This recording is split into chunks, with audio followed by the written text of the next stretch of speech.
Hey everybody, welcome to BombSquad. I'm Dan Stacy, and you are about to witness my nerdy family and I use silly voices and exploding dice to tell a good story. But today is a special episode that also has exploding dice in it. We are playing Lock, Stock, and Barrel, which is Dante Nardo's own unique system. He's been playtesting. We're in beta version 3? Yes, beta version 0.3.0. Excellent. Covering it all bases with the numbers, just in case. So he's going to take us on a little one-shot here, and hopefully you guys will enjoy it. So I'm going to turn it over to you, sir. Yeah, so the system is a D6-based system, and you roll a number of D6s based off of basic talent scores, which kind of work like ability scores from other tabletop RPGs like D&D. And then if you have skill training, you add that as well. So you roll it, I roll the difficulty as the GM, and whoever rolls higher wins. But the dice explode on 6s. So if you roll a 6, you roll another die. If that's a 6, well, you just keep rolling. So it can get pretty crazy when you roll 14 dice. So the basics of the characters are they have talent scores, they have skills, and we won't go over that too much. It's just when we actually start playing, we're going to cover some of the rules as they happen. But basically, yeah, just rolling D6s. And if you roll higher, you win and you pass. If you roll lower, you fail. Awesome. So now, everyone ready to start? I think so. Yeah. Should we do introductions? Yeah, let's do introductions. I'll start. I'm Dan Stacy, as said before, and I will be playing Clayton Gallagher, who is a disgruntled, angry bounty hunter at this point. Yeah, I'm very excited. I hope you guys like it. Okay, and I'm Kristen, and I'm going to be playing Coralee Withington, and I'm a Southern Belle heiress. I am I'm Ryan, and I'm going to be playing Solomon Pax. For the hat, I have shout out to mi tío Victor y mi tía Noemi. Muy amor. Thank you. Yeah, it's going to be a lot of fun. I took French. It's the same thing, right? Spoken differently. Sounds a little different. So, hey guys, I'm Cameron. I'm Dante's friend, and today I'm going to be playing Sheriff Paul Gumption. Awesome. So, we're going to get into it. So, all of you saw an ad in town. Help wanted. Murderer unfound. Bounty, dead or alive, $500. Hot Springs, New Mexico, passage paid for by sheriff. And you all gathered together in Albuquerque and took a carriage heading to Hot Springs. We're all in the same carriage. Yeah? What do you look like? Coralee has, of course, blonde hair, and it's all nice and curled and pretty, and she's got her dress on, and she's got her fine linens on right now, so she's looking all nice and pretty. Solomon is wearing very simple clothes. Small pack. He clearly has a very tactical, non-combatant looking knife on his hip. He's got dark hair, but it's clearly starting to just gray a little bit along the sideburns as the white starts to crawl up the side of his head. Just the slightest amount of wrinkling around his eyes. But he's smiling. And you look at me.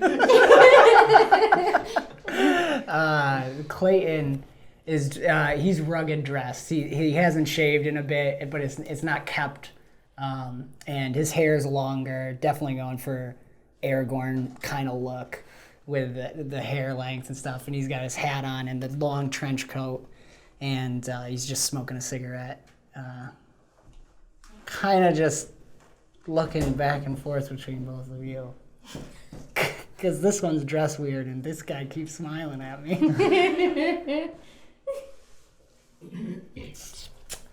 What you looking at? Hello? What? What's your name, brother? Clayton. Clayton, I'm Solomon. Nice to meet you. Yeah. I'm Coralee. Oh, Coralee, that's very fine meeting you. Very nice to meet you, darling. What are you doing here? Do we all know that we're going to the same place for the same thing? Okay. Honey, I need to prove something, so I need to do this. So, and money's always nice. Well, just don't get in my way, all right? Okay. I mean, you look great. I'd hate to see you get those fine linens all dirty and messed up. I would hate it too.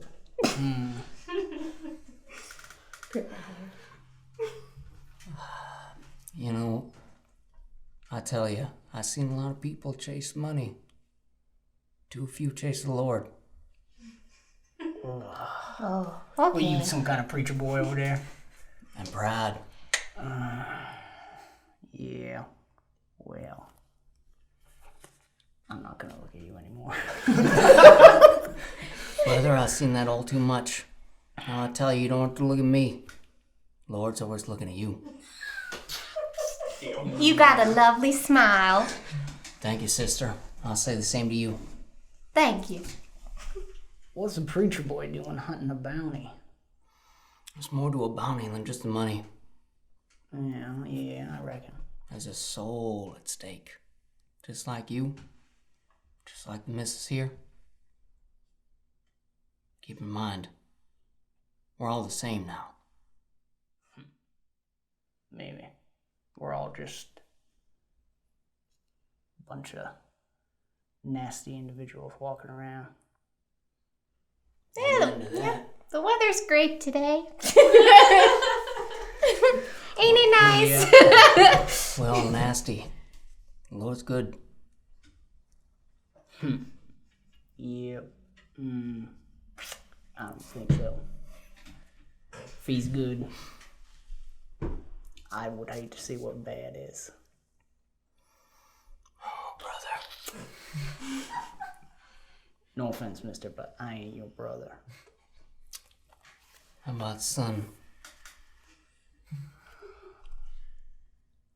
He's just gonna start smoking a cigarette. That was good.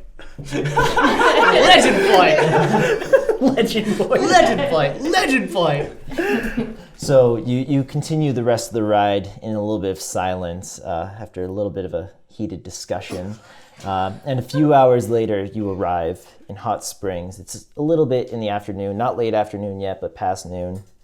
And as you open the carriage door, you're met with the heat and the arid air of New Mexico that you're used to.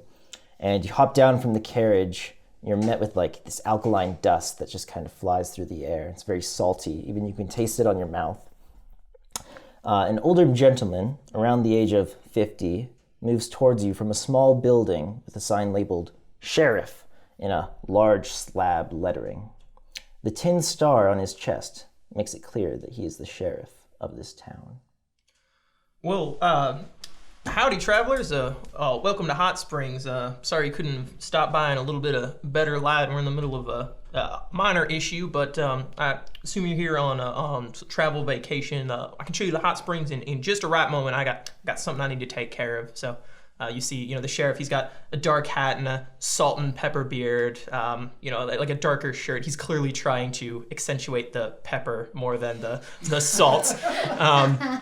He's got a pair of riding boots, and he stands with a good posture. But as he just moves around, slowly and defiant. And you also see at his hip there's a revolver, but it's lost its shine long ago. But it looks well maintained, but the furthest from ornate that you can imagine. Well, Sheriff, I don't know about these two, but I'm here for that bounty. We're here to take care of it. I'm sorry, you're here for the what? The bounty. You're having trouble with some nasty individuals that need to be taken care of. I sort of look around in confusion, and I say, well, are you sure you're supposed to be headed down to Hot Spring? I ain't heard nothing of no bounty. Where did we see it? We saw posters? So or- yeah, there was a very large ad, and there's like a poster board at this near the start entrance of every town that will have news, and it was a very large ad that looked actually pretty expensive, and it was very, very new. It wasn't worn by dust or anything, and it wasn't like torn apart in any way. So you could tell that it was very clearly printed with a lot of money and very recently. Okay. It's all over town. We saw it says come down here. There's some kind of robbery been going on, but things have turned nasty. Individuals been There's a murderer. what she said. Well, your information sure is true. We have had a robbery and a murdering going down here, but I didn't set out for no bounty. But y'all suppose yourselves some sort of investigators? I've made a living out of The it. best.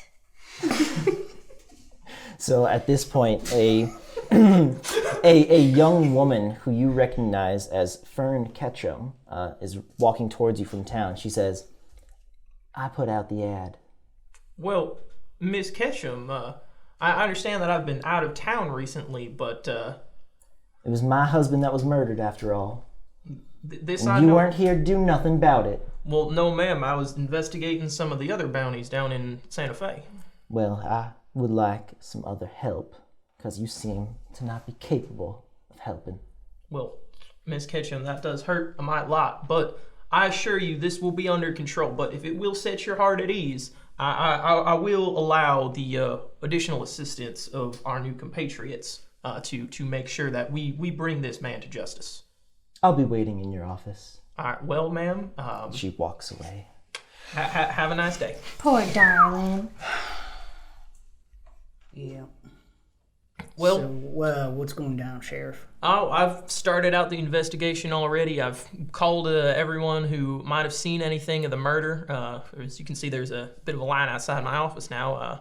I mean, once again, I suppose I ain't gonna turn down no help. So if y'all want to stop inside, I was just about to start doing some questioning.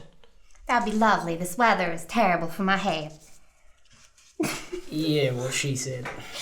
Yeah. So outside the office, there are two men. One seems to be very old with this long, thin neck and large Adam's apple in the middle, as if he has almost something caught in his throat. And he's got this very large beard, but no hair on his head.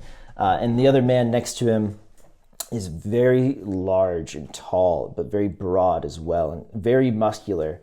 And he stands there very silently staring out at you all. And you did also see Fern Ketchum go inside the building. That was the wife. Yes.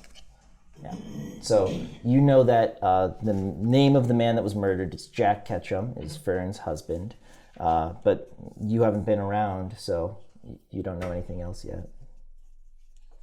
So I step inside my office, and I don't take my hat off when I go inside, and I there's a sheriff's desk in there that I sit behind, and I kind of take a moment and I pull out a couple more like stools from the back room. I only have two though, so I set them on either side of the desk, and I say, "Sorry, folks, I only got two." I immediately sit down. No worries, brother. I'll stand. Well, thank you very much. And I sit down in my Age before chair. beauty. I can stand, preacher boy. I'll give you the gift of giving. I'll sit down. Flicks a cigarette out. Okay, so Fern is standing inside, and she looks expectantly out at all three of you, but doesn't look towards the sheriff. Just looks back and forth. Oh, you poor honey. When did this happen? About 2 days ago. I wasn't home at the time, so I didn't see anything. But if you have any, I don't know, questions about Jack or this sheriff here, I can answer any of them. Ma'am, how you doing? Jack and I, we didn't always get along so well, but What he does. I did love him. And I just want to see the killer brought to justice. I assure you, ma'am, we will. Sure. I break eye contact first. Now, just to get us up to speed, ma'am, how do you know this is related to the robberies? Well, I don't know for sure, but we were robbed about 1 month back, and 2 other guests staying in the hotel/saloon down the road. They were also robbed, and there was one other, but he was some vagrant, so we don't care about that. But we found him dead inside our house, and there's no reason to murder him. So maybe they came back for more money. I don't know. We don't have too many valuables. China? And gunshots? I apologize for the details. They reported, I wasn't near enough to hear it, but 6 shots ring out. I haven't seen his body. I wasn't the one that found him. That was good. Yes, it was. So I look to you all and I say, we get a lot of people moving in and out of Hot Spring on account of the hot springs. But we do believe that these string of robberies at least are connected. I just got back down from Santa Fe investigating with a bit of federal help, and as usual, them feds turned up with a whole lot of nothing. It wasn't just the feds that showed up with nothing. Well, ma'am, I assure you we are doing our best.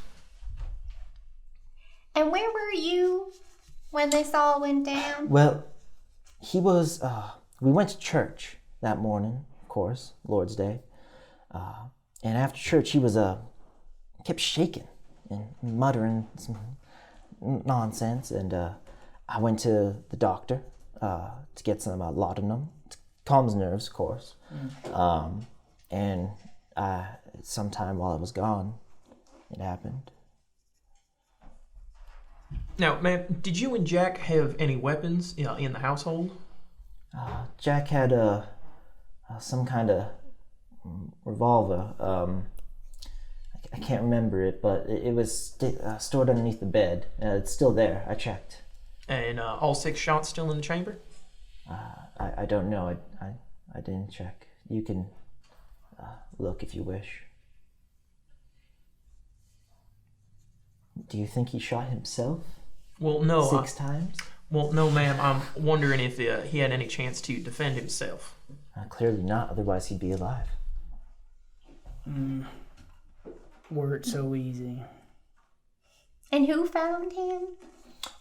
It was I can't remember his name. He's the boy that runs the bank, the teller. He's the son of the saloon keeper, but his name, he's very annoying. Do I know his name? Yeah, so you would know his name is Timothy. Ma'am, you're talking about young Timothy. No, it wasn't that. I can't put my finger on it, but I think it might have been Jim. Ma'am, there ain't no Jim in this town.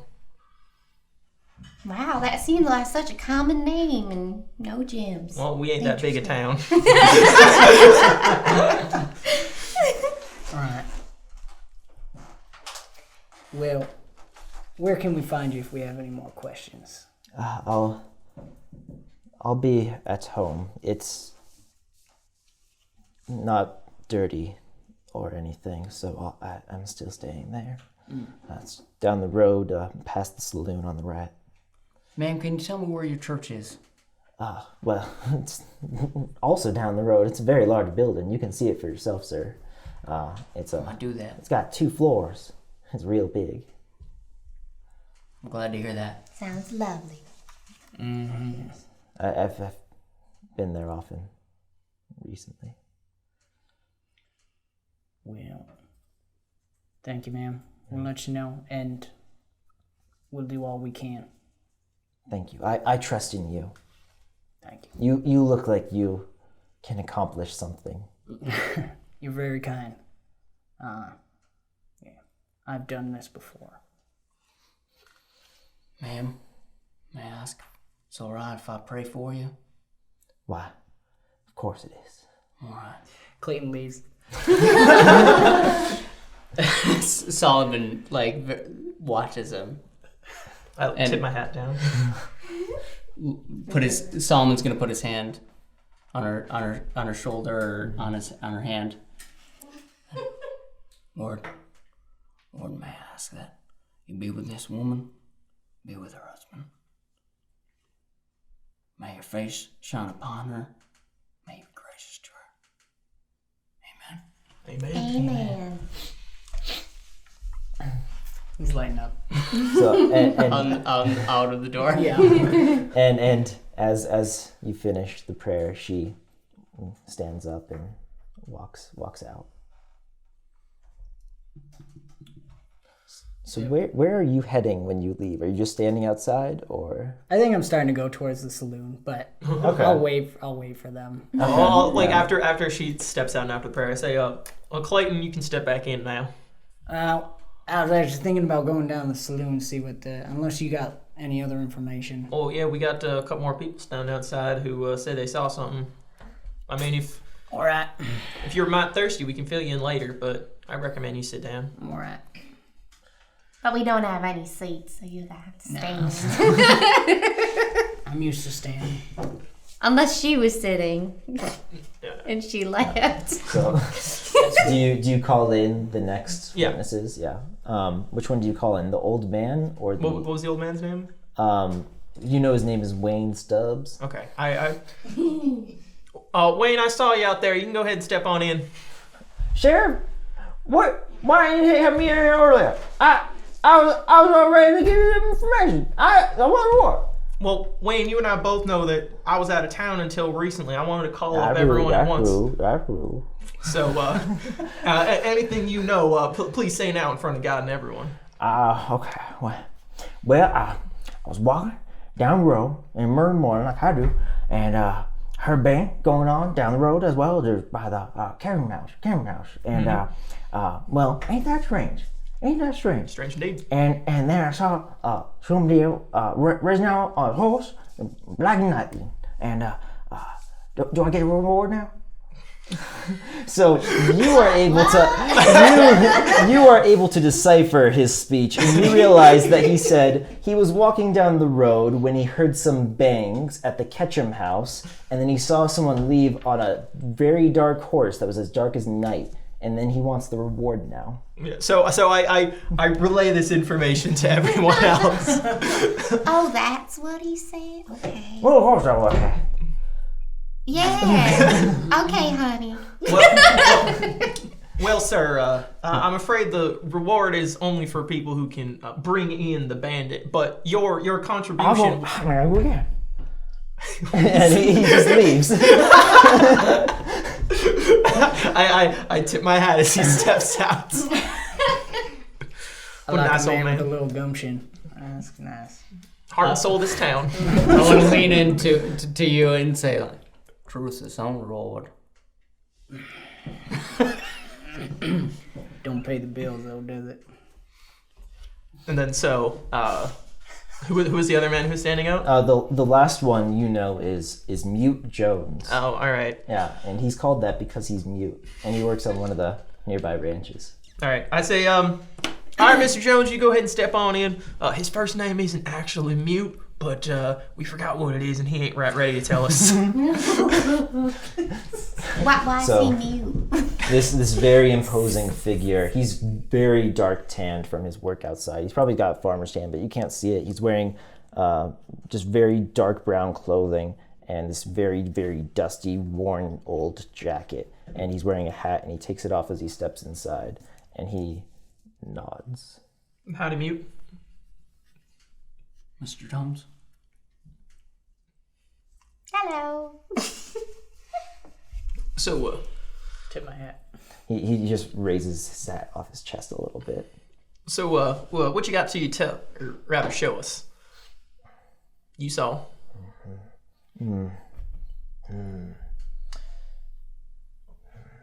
You were shaving?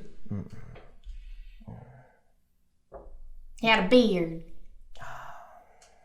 Beard.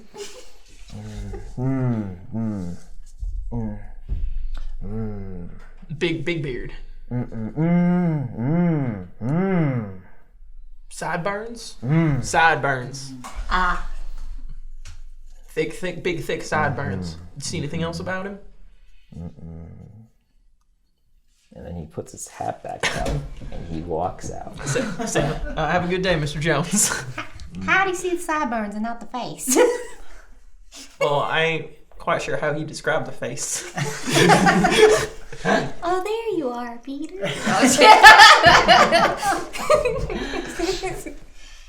Yeah, so there's no more witnesses outside now. All right, so we got a little bit of stuff to work on. Dark horse, sideburns. I assume that no one in the town matches that description just off the top of my head for the regular. You know that it's fairly common to have a dark horse around here, and that you might have seen at some point a few travelers with like heavy sideburns, but there's no one man that's known as the dark horse riding sideburns man. Yeah, and then you also they just recently moved the body to the Undertaker. Yeah. All right. Well, I mean, I suppose we should do an investigation on the body. Maybe we can figure out the caliber of the weapon he was shot with, or something. Get a murder weapon. Sounds like good stuff. Let's do it. All right. Well, Undertaker's right down here, folks. So it's just down the left side of the road, and it's before the saloon, and the church is at the far end of the street, and there's just homes all along that. So it's just like a half a minute walk, and then you see this fairly rickety wooden building with some half-made coffins outside. Do we have to go in? Well, that's where the Undertaker is, ma'am. Okay, we'll make this quick. I mean, you don't have to come in if you... Oh, no, honey, I'm gonna find out everything. I'm gonna get this guy. Sure you are. Well, ma'am, hopefully we all get him. I'll get him. Well then, lead the way. I'm gonna pick up my skirts and start walking in there. Well, ma'am, Undertaker don't take kindly to random intruders. I recommend you knock. Did she walk right in anyways? I think I did. So I knock on the door as I enter in. Yeah, so she enters first, confidently. Yeah. And it seems to be pretty dark inside, and it doesn't look like there's anyone there. So you're kind of standing there looking around, like, and waiting for someone to approach you, and it just doesn't happen. You knock on the door. And what's his name? The Undertaker's name? Wayne Stubbs. Oh, it's Wayne Stubbs. Yeah, Wayne So I Stubbs knock is on the door. I Undertaker. say, Stubbs, we'd like to see the body, please. Silence.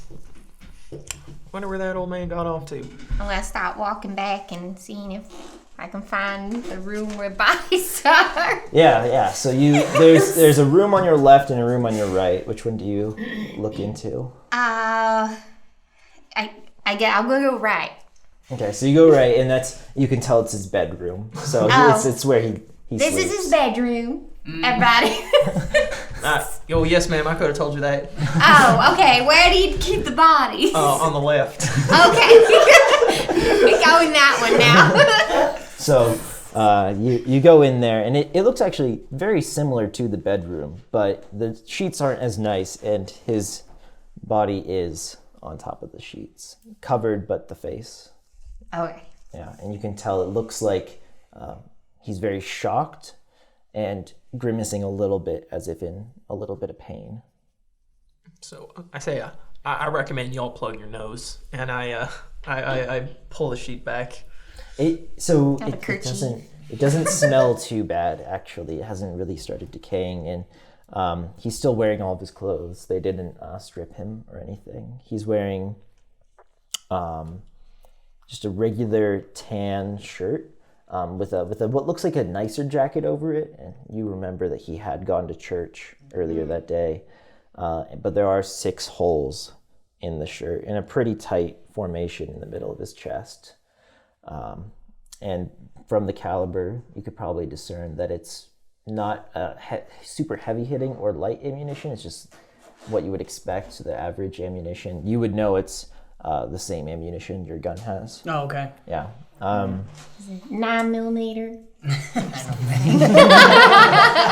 Not yet. There's some dried wax on one of his jacket sleeves, and that's all you can see.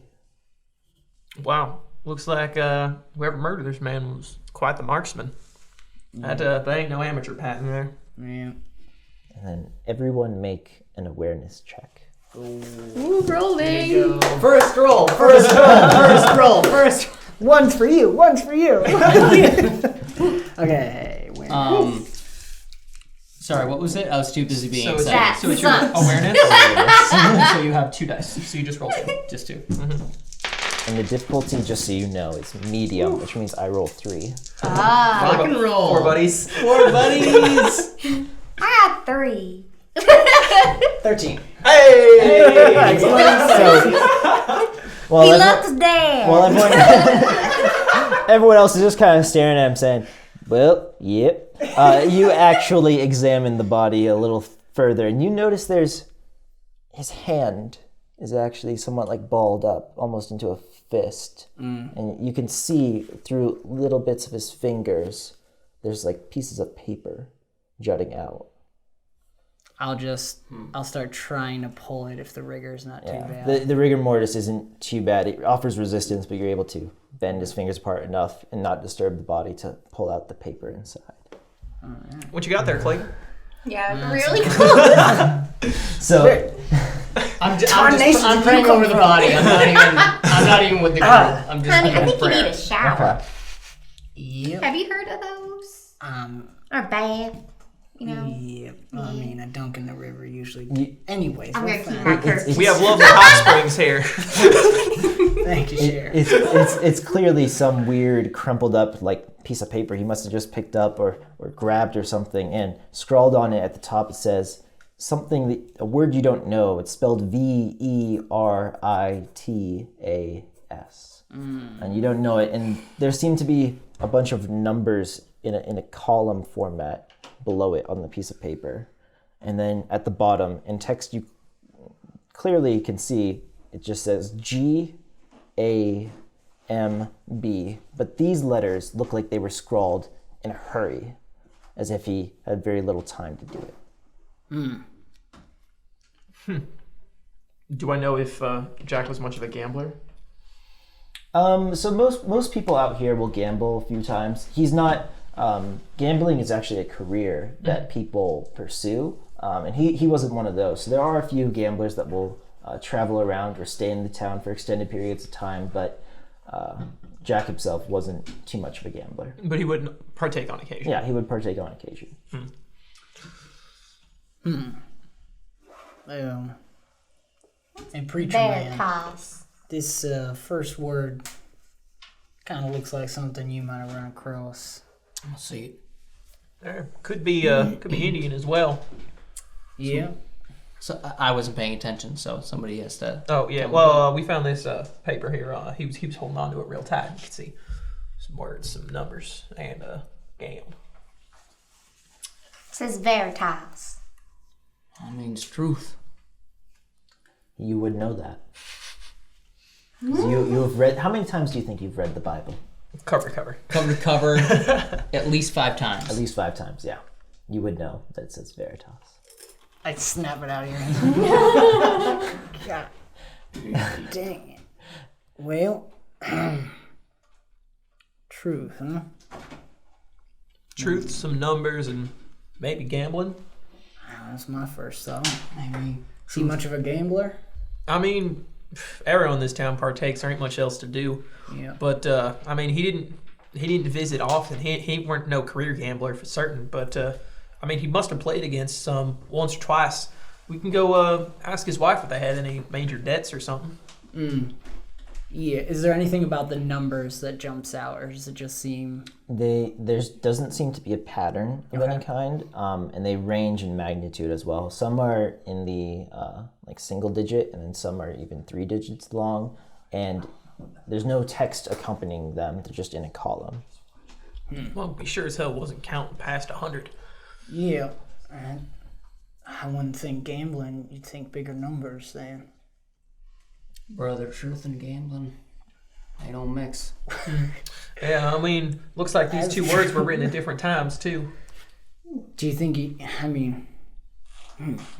What was... Oh, I wasn't in town for the last church service, so I wouldn't know if we talked about that. So, well, what do y'all say we go stop by Fern's place again, ask about maybe some outstanding debts, and if we see anyone on the way, we can ask about what the service was last time, see if we can get any Veritas in there. Yeah, I like that. Alright, Miss, since you're leading this expedition, you like that idea? Yes.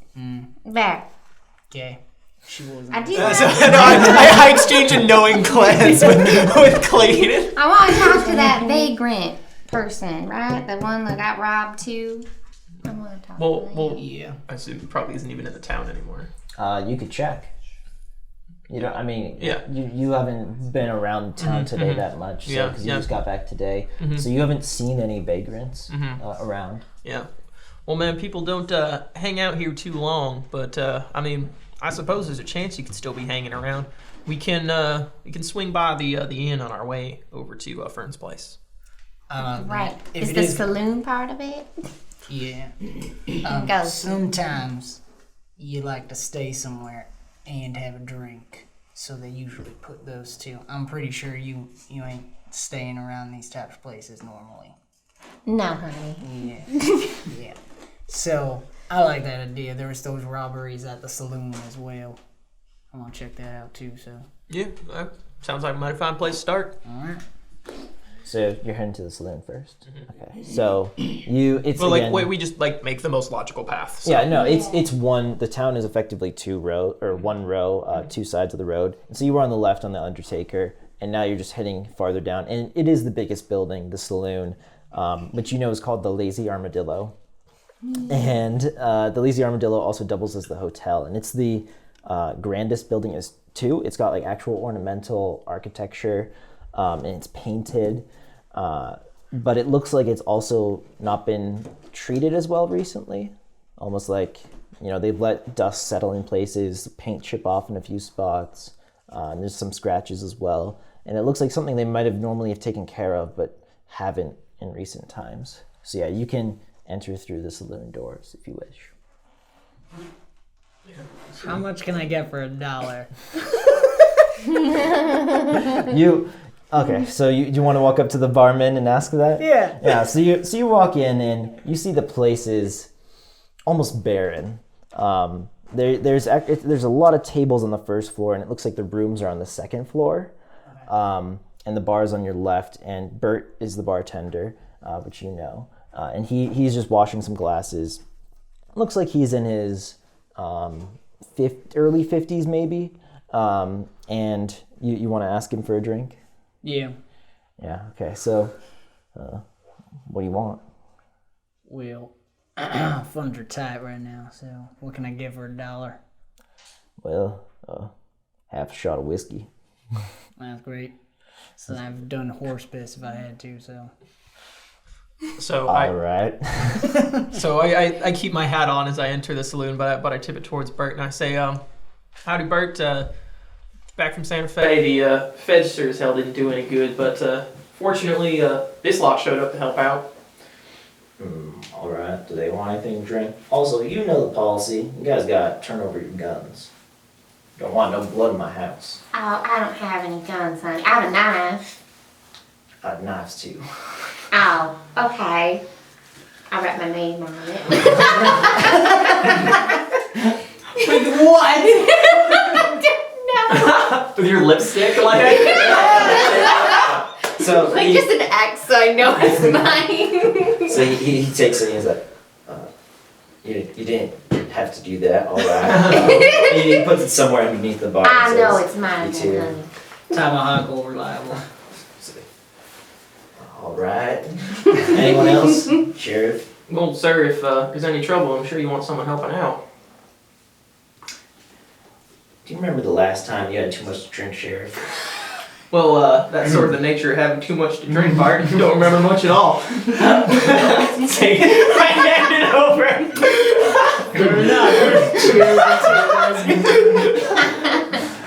I'll hand over my knife, my little dagger. Okay, so he looks at it. It's kind of small. He's like,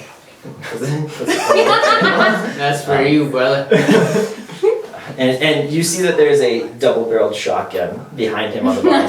That's for anyone else that doesn't follow the policy. Would you find folks like anything to drink? Do you have Prosecco? What? Prosecco? What? Bubbly wine? We have bourbon and rye. Oh, I'm good, honey. Thank you. Sometimes we have tequila, but we have bourbon and rye right now. It's always a great day when the tequila comes in. No more drinking that much. There's been a murder. I know, that's why I'm just having water. All right. Right. Would you like anything? Oh, brother, I've seen alcohol go bad so many times. I don't need none of that. I respect that, but I would like your money anyway. I'd like some of his money too, so I could have some of your booze. But we're here about the murder. Two people were robbed here. Is that right? Unfortunately, yes. As you can see, and you can look back again. In a back table, there seem to be 4 people gambling, but besides that, it's barren, and you can't hear any noise upstairs, so it's likely there's no one up there as well.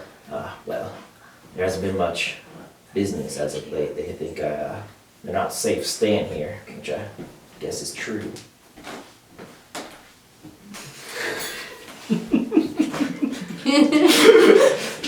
So, have any more questions about anything? Wait, what, were you here when the robbery happened? Oh, Was it yes, at night, sorry. Well, I was asleep. All the robberies happened at nighttime. Well, this means they happened at nighttime. Yeah. No one heard anything. No one broke in. No locks were broken. Nothing like that. Just valuables stolen. Well, even things that weren't too valuable. And they'd steal anything that could be sold, I guess. But like, some people reported small trinkets missing, little toys even. So Toys. and it seemed like they just took everything they thought might have value. No, we have one more question for you, Bart. I assume that you were at the service last Sunday? Well, of course, everyone but you was there. Yeah. Yep. All right. What was the message that old preacher was talking about? Just because I go to service doesn't mean I remember it. There was some part about damnation, saving, a song or two. That's pretty much all I got. Sounds like your usual service. You get a vagrant that got robbed, right, too? Was that We don't him? care about him. Who's he? What's his name?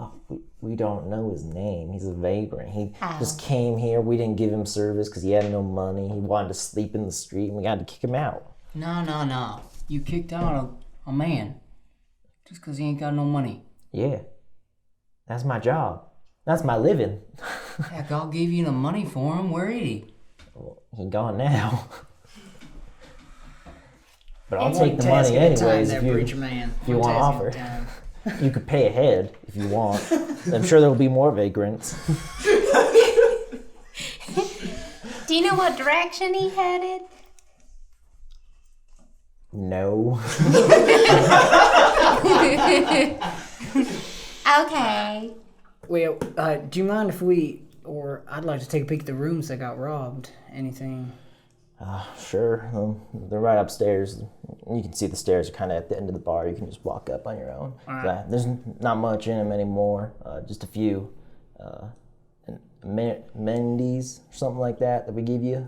Yeah. That's good. Do I know any of the people gambling in the back? Regular townsfolk? So it's kind of hard to see them from here. You might be able to recognize one or two of them, but generally, So there are townspeople. There are townspeople Mm-hmm. that gamble, but it doesn't look like you know any of them specifically. Okay, here. but I do recognize them from around the town. Yeah, like they've been here before. Okay. Yeah, but they're not like they don't live here. Oh, okay. Yeah, All right. sorry, I should make that clear. Okay. He's doing that. I'm gonna ask, how many men do you have on your employ?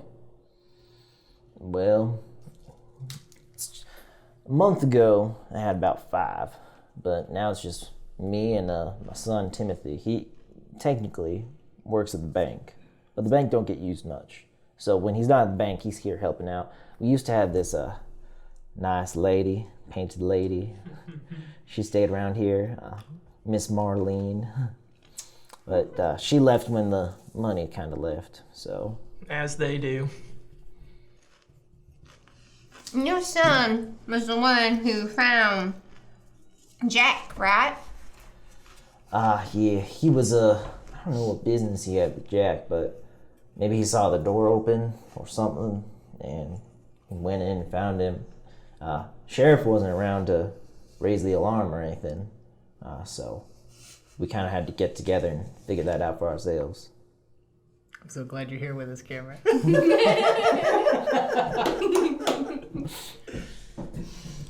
Wow, that's mighty sad. Is he here? Or is he at the bank? I think he's at the bank right now. Well, he should be at the bank right now. Tell me if he's not at the bank right now. I'll go get him at the bank right now. I will tell you right away. Yeah, we'll have to talk to him. But you want to check out the rooms? He's Or already you're gone. Yeah. Okay. And then he's gone. Oh, okay. So I'm gonna step back and talk to the gamblers in the back corner.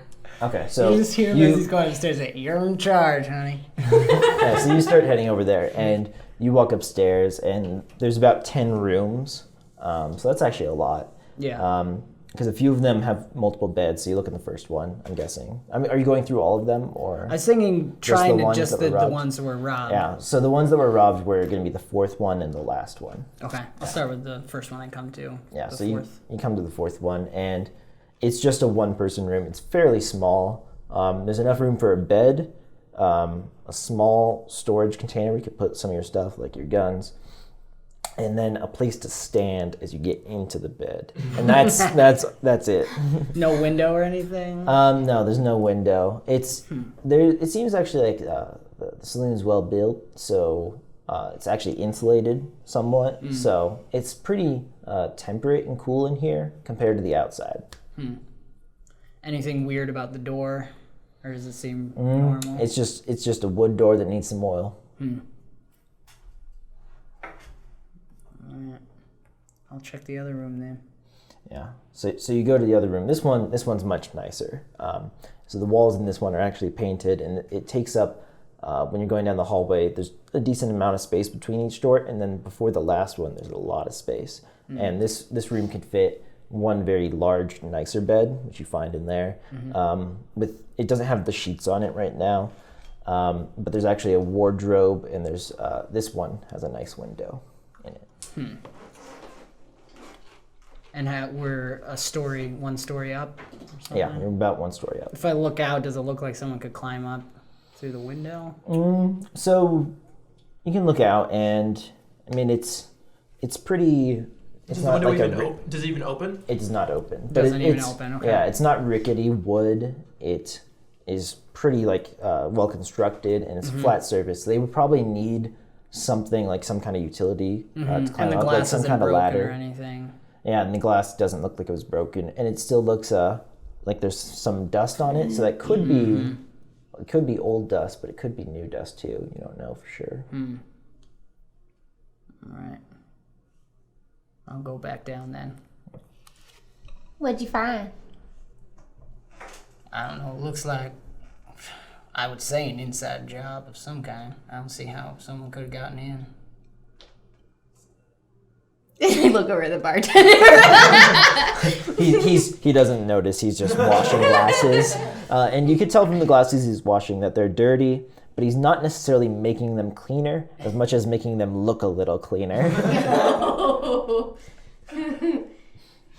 So the gambling people. Yeah. So you while Clayton walks back downstairs, you've reached the gambling table, and so you see that there are 4 individuals around the table. There's one man who's pretty wide with a big bushy beard, and he's kind of yelling during the game. Mm-hmm. And then there's one man with mutton chops, and he's fairly skinny, Mm-hmm. and he doesn't seem to be doing much. And there's one more man with mutton chops and some kind of weird jacket. And then there's one lady who seems to be shouting above the rest. And also from the pile in front of her seems to be winning. Clayton's coming down the stage and just like, oh, hell, another one. So I step over to the table, and I tip my hat at them, and I go, howdy fellers, if you don't mind so much, I just got a few questions for you. And ma'am, of course, sorry. So, the one with the big bushy beard, Mm-hmm. you think you remember his name is like Jack, Mm-hmm. but maybe not Jack, maybe something like Jack. I'm gonna Not risk it. Jim, because there's no Jim. And he looks at you and he says, playing or leaving? Well, I sort of like grab my star and shine it for a moment. I say to, I just need a right minute, y'all's time. Playing or leaving? So I grab a chair from the table behind me and swing it down. I say, one hand, Jack. My name's Peyton. That's what I said. And so you three all see this encounter going on and see that he pulls up a chair to the table. Do you want to do anything? Wow, my share. Gambling. Well, ma'am, you'll find the people in this town are, I say, like, over my shoulder. You find the people in this town are a bit unconventional. Occasionally, you gotta play by their rules. Okay. And so Peyton leans over and says, you interested in gambling? I'll sit down and have a hand. What about you, sir? You look like you have a lot of money. Appearances ain't everything, brother. I hand you $1. He's got $1. I guess I got a dollar. Well, that's enough. I mean, Okay, so you two also pull up a chair. And so the way gambling works in this system is instead of playing hand by hand, we just do one basically like encounter quick that sums up the whole game that we play. So the goal of it is to get the highest total by rolling d6s or get snake eyes. Okay, so everyone start off by rolling 1d6. I'm not playing it. I'm just watching. Yeah, you're just watching. I'm too laid back for this That's the stuff. worst one. Yeah. So Lord help me. he might. So the next way it works is there's a second step where you try to read the other players at the table and kind of see what they have, and there's a third step after that where you bet, and then you can bluff or cheat, and then you roll a final die, and whoever rolls the highest again wins, or if you roll snake eyes, you win. So this is step 2 where you try to read someone. So you get to look around the table and choose one of the other players and perform a psychology check against them. And if you pass, you get to change their roll. You get to make them re-roll it. So what is that based off of? So what are the other people at the table so rolled? let me roll the other people at the table. So there's a 2, 2 5s, a 2, and a 3. And the 2 5s are Peyton and the woman. So what if we lose the psychology check? Do we have to re-roll or just nothing happens? Yes. Sorry, I forgot about that. So you have to re-roll if you fail the psychology check. So it's optional. You don't have to do it. It's just if you want to try to read someone, but if you misread them, you screw yourself over. I think Clayton's gonna read Peyton because that rhymes. Yeah? But yeah, he's gonna Okay. look at him. So we're rolling our psychology? Yeah, so it's your psychology against his sham. Sham. Such a good word. Very Western movies. Ooh, not great. Bang. Silver. 17. 11. Okay, so Remember, have to- you can pitfall if you want to. It's true. Yeah. Make him re-roll his his 6, and that'll reduce the bang as well. But you only have so many You of know those. what? Yeah, let's do it. Yeah, you want to redo? Okay. You Yeah. like So I have it. So I know, I was thinking, but it's fun to... okay, let do. me. Here we go. So wait, Dante, do you want to explain what's happening? Yeah. So the pitfall ability is based off of your cunning. You get to do it a number of times per session based off of your cunning score. And when you do it, you choose one of the dice, and you force them to re-roll it. So I rolled a 6, which then rolled a 5. So now I have to re-roll, and we'll see what I get. Get a little I got a extra 3. So you pass now. So I have to re-roll my 5, which I rolled into a 5. He's not lucky, so it makes sense. Peyton is a good gambler, so that's what's happening. Yeah. Would you two like to do anything? You like to try to read someone? I would try to independently read Peyton, yeah. Okay. So you want to roll your check? So that's... Keep Psychology. Keep that too. Keep a 2. Because that's your gambling dice, and this is your check dice. So just 1? Well, what's what's your your psychology? Psychology is 2, I believe. Okay, so Yes. roll 2. Roll 2. 2.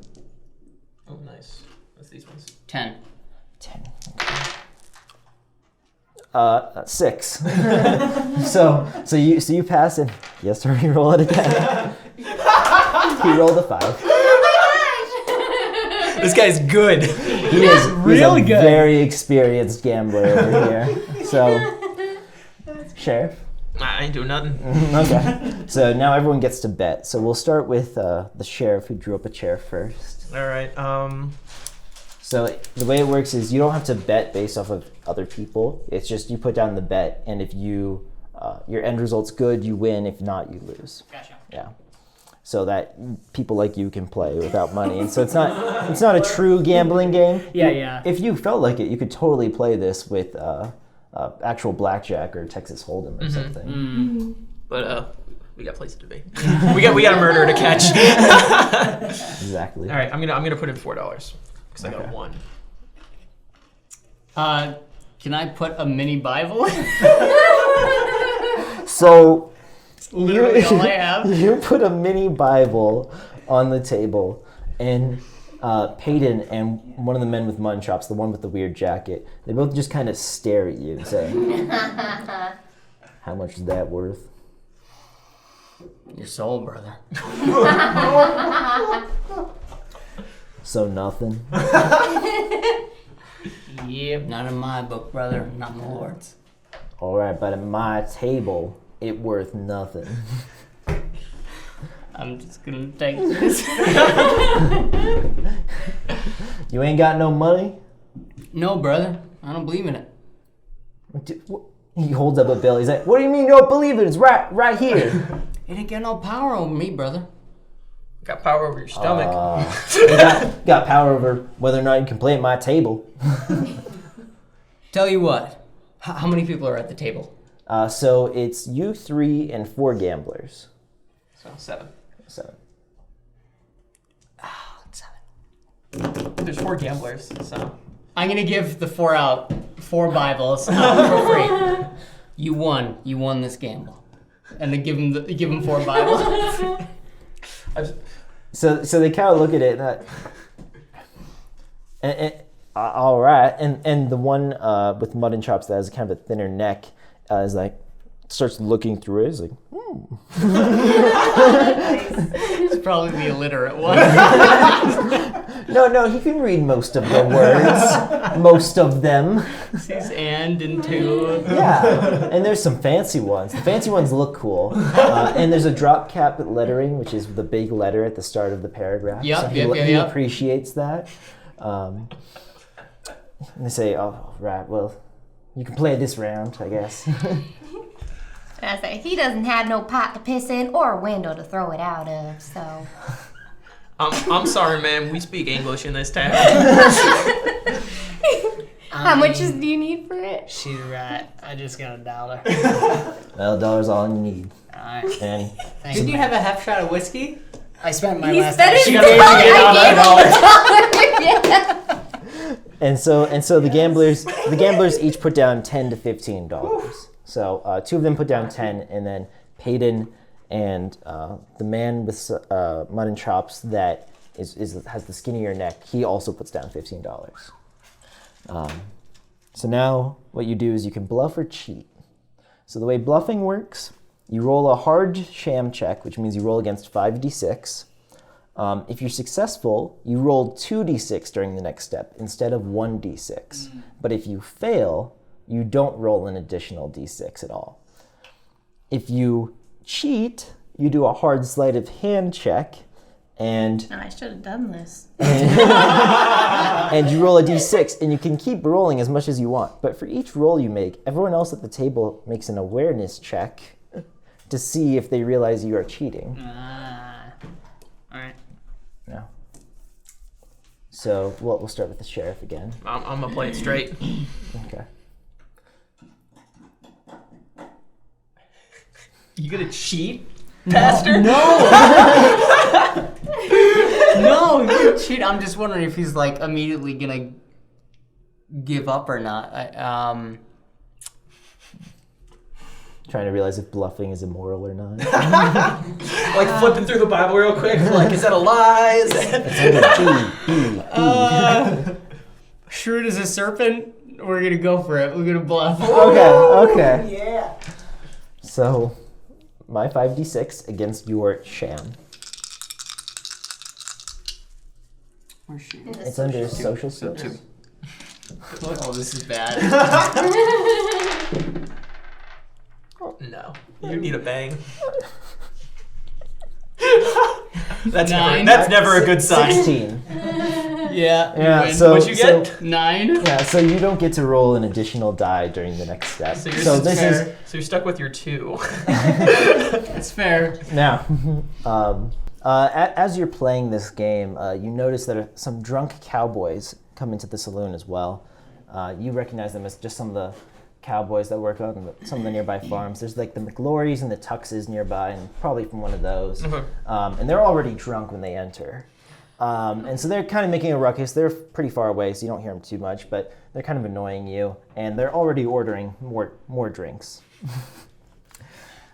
So I believe we left off with your decision to bluff or cheat. Yes. And I don't think he's going to. Yeah, Okay. It's not his style. Okay. So So we roll the... hold on. Something's happening. It's fine. No. Yeah, I don't think it's fine. That smile does not say it's fine. No, it's fine. When the GM smiles, it's already too late. Okay. When the GM does that, I'm very Hold scared. on. I need more dice. You need what? Hold on. Not a good sign. Okay, we failed the check. Jesus. So, hold on. Let me He's count just this rolling up. for how much alcohol they're buying. That's all he's doing. 24, 28. Okay, 35. They failed. So everyone sees the man with mutton chops that seems a little bit old with this long neck. He not very subtly starts to draw a card from within his sleeve. Very not so. Hey, partner. Yeah, you see he slides it back in. You got something on your wrist there? I don't know what you're talking about. Why don't you, I think I'm out of this round. I think you are. I think I'll go to the bar. he walks back over, leaving his money there. Yeah, and so nothing else. Clayton tosses the Bible he probably left. I think you need that. So nothing else strange appears, and so everyone roll their final roll if they get one. Ooh, come on. I think you don't get one. You don't get one Why because you don't tried get to one? bluff. Yeah, you tried to. Come on. Let's see them snake eyes. Oh. Still will have Okay, flying so Oh, he's like a mutant. He's got extra eyes. so these ones don't explode. Okay, just so people know. Did anyone get higher than 10? Oh my No. So Did he roll 5? again, Fives. so Peyton his smugly smiles. Well, looks like I win this game, boys, and he takes the large pot. So you all lose the money you put How many forward. Bibles does he have? He has all the Bibles.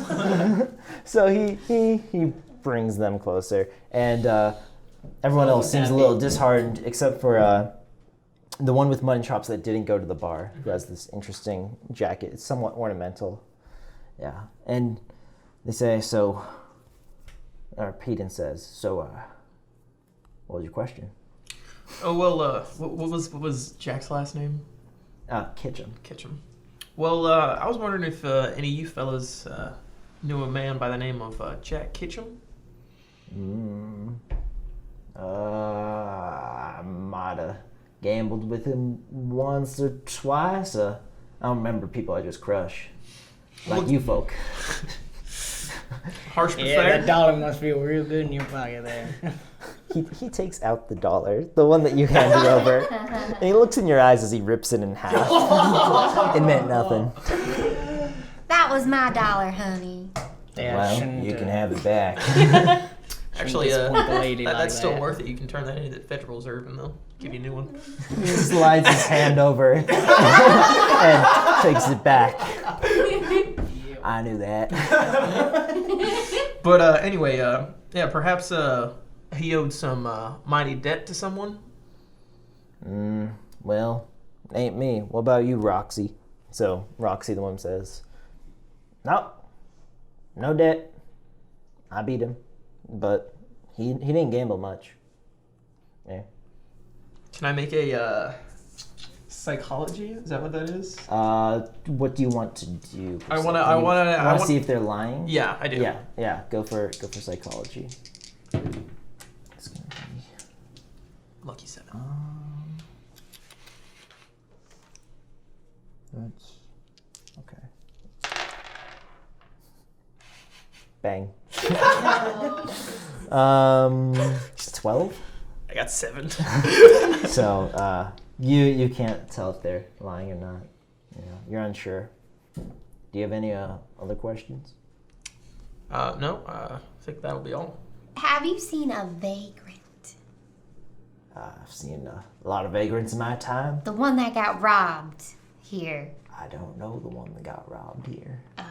Ma'am, I think it's safe to say that feller is long gone. I'm really stuck on this vagrant. Well, I recommend you unstick yourself. Well, we'd like to start another game, so if you don't mind. All right. Well, best of continued luck to you, ladies and gentlemen. Is there a post office I can quickly stop at? Because I sent a message to my Uncle Charles asking for a loan of $100. Indeed, But you on did. our way we left, so Wow. I was gonna go down to the post office Yeah. to see if I could pick it up. There's a post office, and that's where they keep like the telegram. And so you can go there, and I should go there quickly. yeah. Okay. I'll be right back, fellas. Unless you all come. I don't know. I'm going to the post office. All right. Well, it's right over there.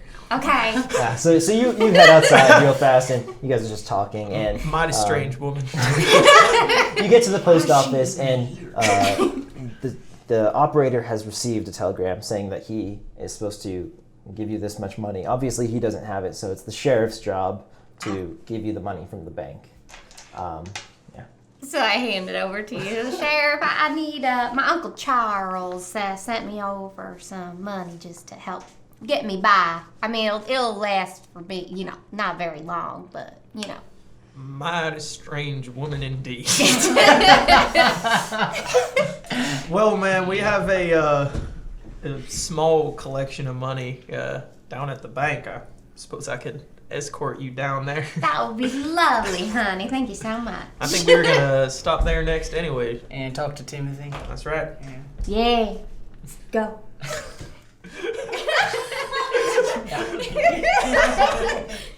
Walk around. I'm always walking around a little bit like this because I don't want my petticoats getting dirty. I think there's a belt down at the general store. Oh, I'm fine, honey. So the bank's not too far away. It's not that big of a building. Most people here just carry their belongings on them. So you can head in and you see this like wiry young fellow with like a little bit of hair on his face, and he stands there in like a uniform. He looks very ready to serve. He says, "Oh, would you like to deposit anything?" Well, actually, Withdraw? yes, I refer to him by name. Ma'am. He has this little hat. It's not a big cowboy hat, just a small little cap. This will be from the federal funds we have. Okay. I think it's yes, it's right here. I knew it was here. Yes, how much would you like to Can I see the Oh, wow, okay. That's a lot of money. So he looks through some kind of drawer and he takes out the bills and he hands them to you. Oh, yes, thank you, honey. Wait, but you gave me the note.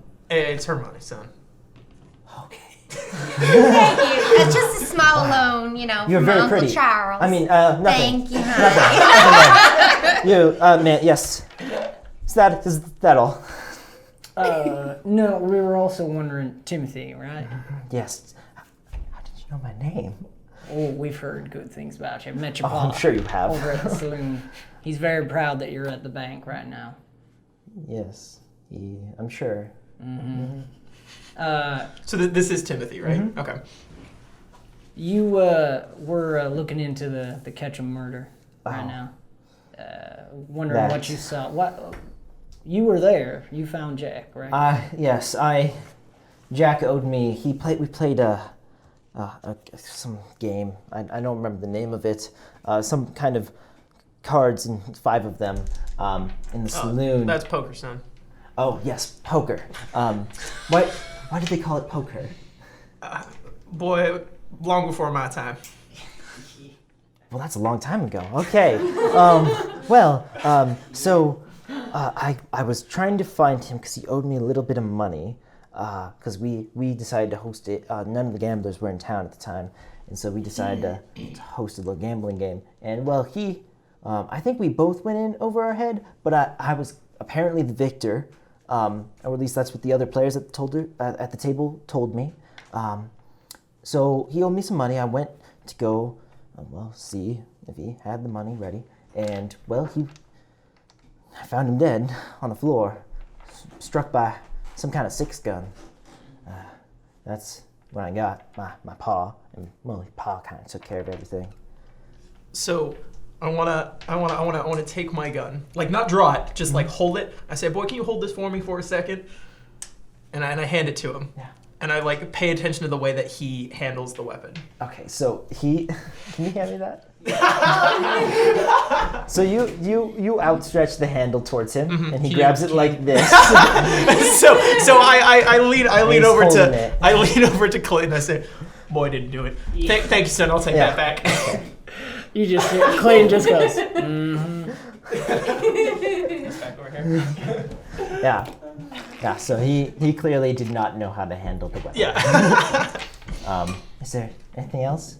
Now, we heard there might have been a man with some good sideburns and a black horse. Did you happen to see any of that? Well, I'm not too sure about any sideburns, but I saw some of the men coming to town today. Some of the gamblers with 2 of them were on dark horses. Is that? I don't know. Which men were y'all gambling with that one evening? Oh, it was me. It was Jack. It was one of the local cowboys, Bart Steps, and Wayne. Wayne was had a few drinks in him, so he thought he was playing with us.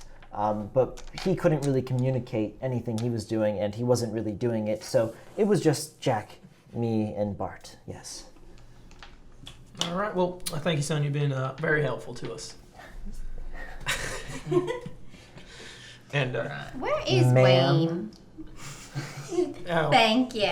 Wayne's one of the cow. Did he happen to step into the saloon when we were Wayne? leaving? Yeah. Wayne No, was supposed to be at the. Wayne was the Undertaker. Yeah. Oh, So not Wayne. missing. Barda, the cowboy. Oh, yeah. You don't know the names of the cowboys that came in. Oh, okay. But do I know this? Yeah, I guess you would probably. You think Bart was one of them. Okay. Bart's just they're pretty. They don't look that different. They're all kind of like tall and either skinny or muscular, depending on what kind of work they do, and very tan and mostly drunk. Mostly drunk. Yeah. What do you think, Sheriff? Well, I mean, there's we got a lot of cowboys around here, feed the town and whatnot. But perhaps one of them stepped into the saloon. That name sounds familiar, but I might be able to put a face to it. But none come to mind right now. So we could perhaps check out who stepped in, or maybe do we have like a town like dossier or something somewhere where we can figure out like. Nobody keeps track of who lives here. Nobody keeps track of that. But worst comes to worst, we can ask them if they know the fella and if they could perhaps point him towards us. Where did Wayne go? He's still. Lord knows what that man gets up to in his free time.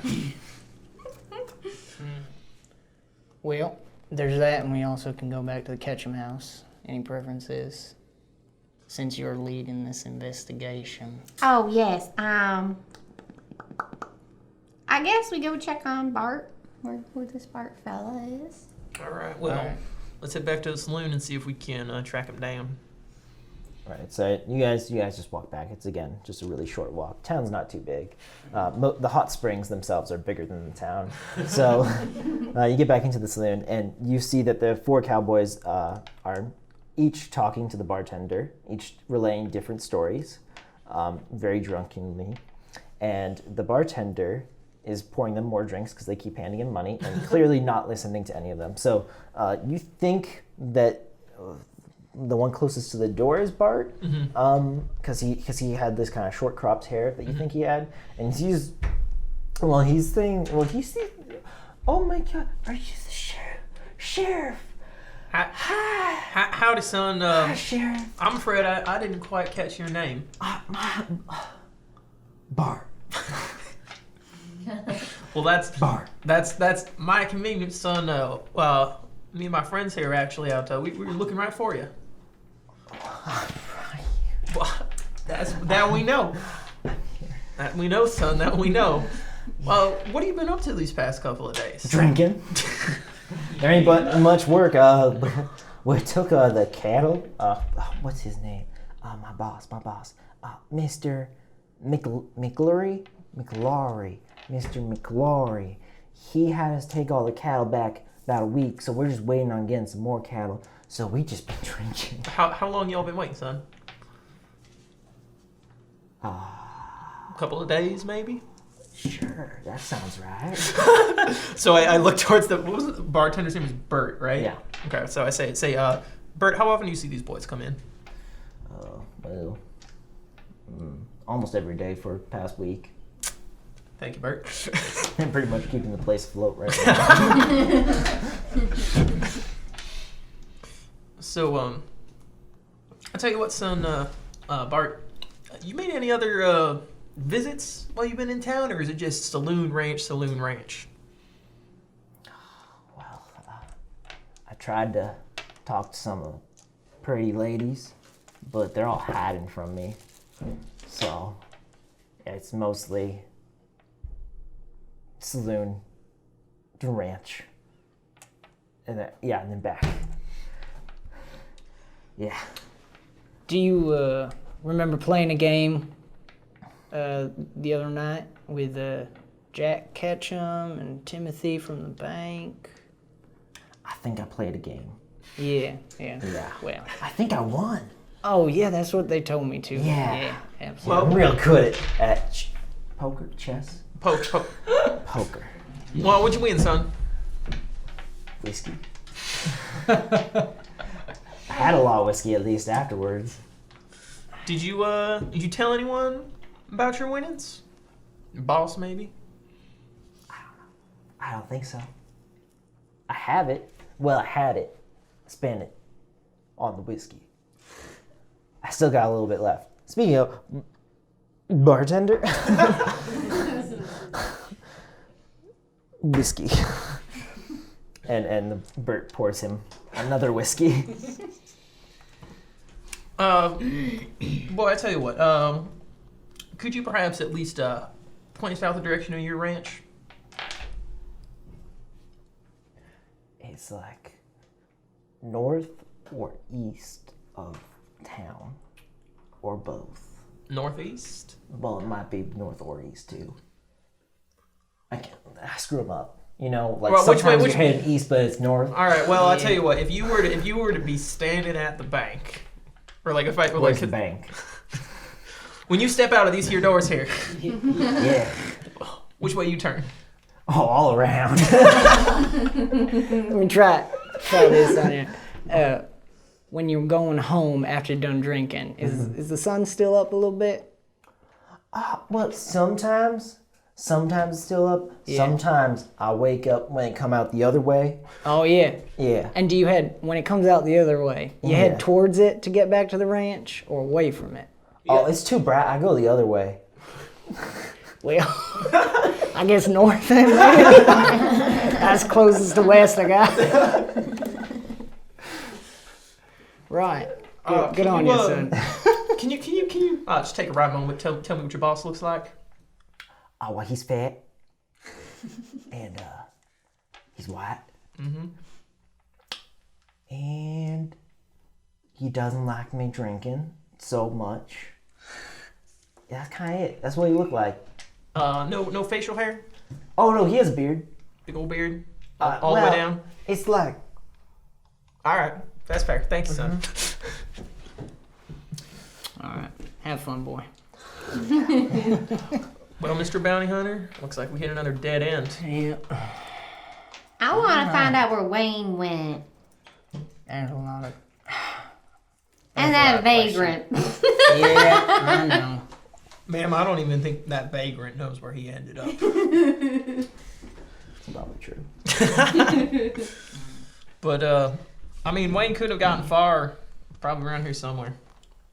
Well, do we head to Ketchum's and keep an eye out for Wayne if we see him? Well, we're going to ask Ketchum's. We were going to ask about gambling debts, and Right. sounds like he paid up. Yeah. Man. Just saying, we ain't hit the church yet. Well, that's fair enough. We got that Veritas we can check up on. Did Yeah. have wax on his sleeve. There's a lot of candles in churches, right? Whole bunch, wax. ladies. Yeah, Maybe the church makes sense then. let's go see. Yeah, well, let's take a stop in, preacher. Maybe it does, brother. May the Lord lead our way. Amen. Go out the door. Tense eye contact between us. So you head towards the church. Start walking towards it. It's at the far end of town, so it takes the longest to walk there. And it's, besides the saloon/hotel, it's the nicest building. It's got like a white stucco outside, and it doesn't have a church bell, but it's got some kind of second floor inside that you can't really see. And there's a small bell in front of the door that can't be rung.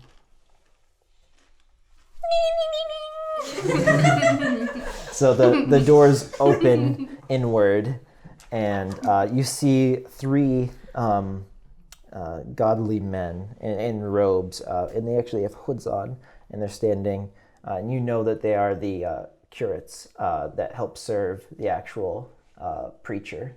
And so they say, "Welcome. What can we do for you?"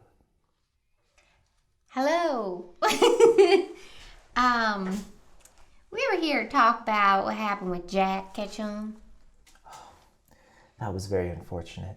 Yeah, we've heard he seemed to be a little off this last Sunday in church, and wanted to see if you guys noticed anything. Well, I had my head bowed in prayer the entire time. I didn't see anything.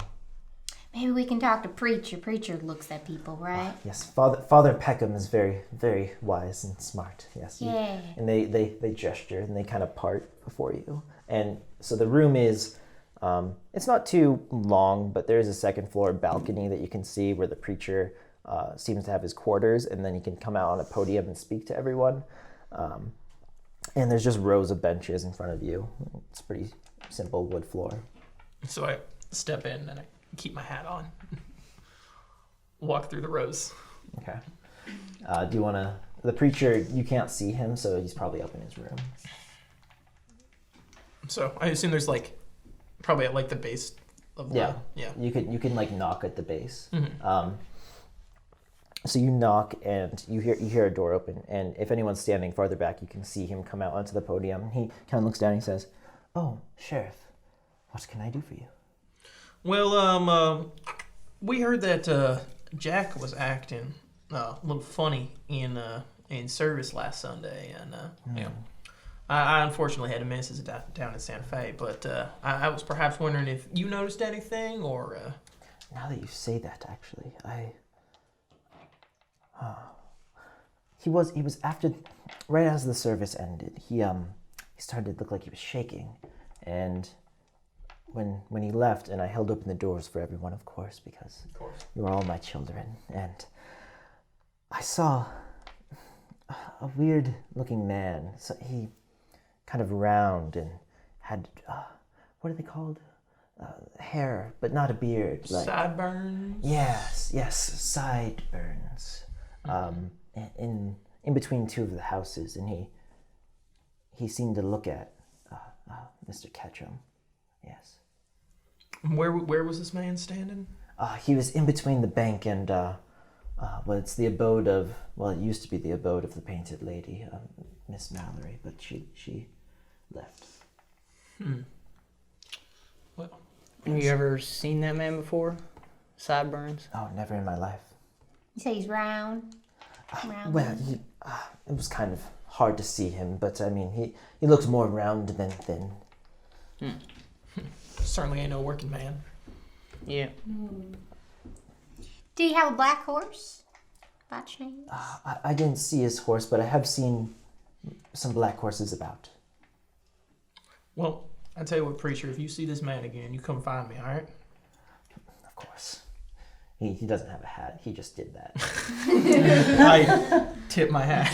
He nods. He feels like he has done it correctly.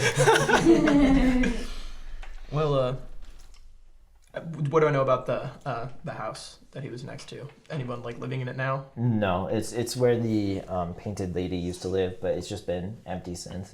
She's only been gone for like roughly a month once the robberies happened and people started leaving town because there wasn't as much money from tourism. Yeah. All right. Well, ain't nobody living in that house now, but still got the key to it. Perhaps we can poke around inside a bit. Can't hurt, I suppose. Preacher, got any last words before we set out of our lovely church of our town? No, I just want to tell fellow preacher, doing good work here. Keep it up. Of course. I wish you Godspeed on your whatever it is you're doing. Saving souls, brother. That's what we're all doing. Of course. How silly. Godspeed. Don't let the devil get you down. Devil? I'm not even sure the devil exists anymore. Brother. He's there. We have an enemy. Well, we'll see. We will. Yep.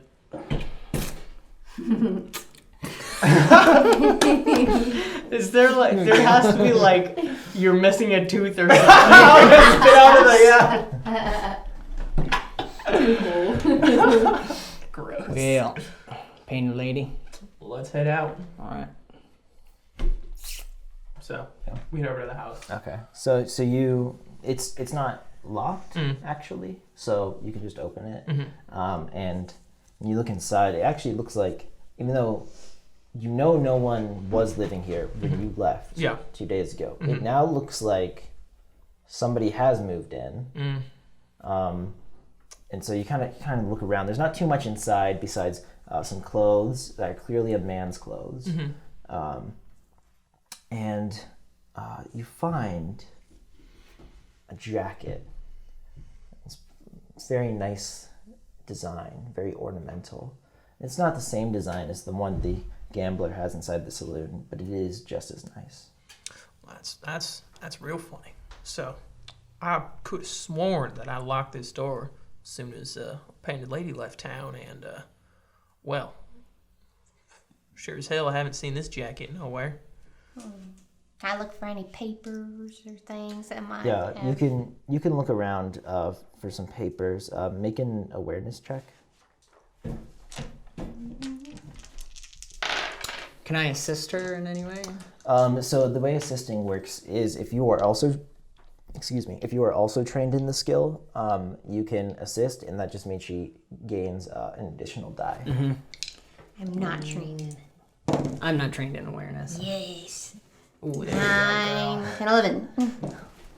Okay, so you succeed. Bang! I didn't get to do it.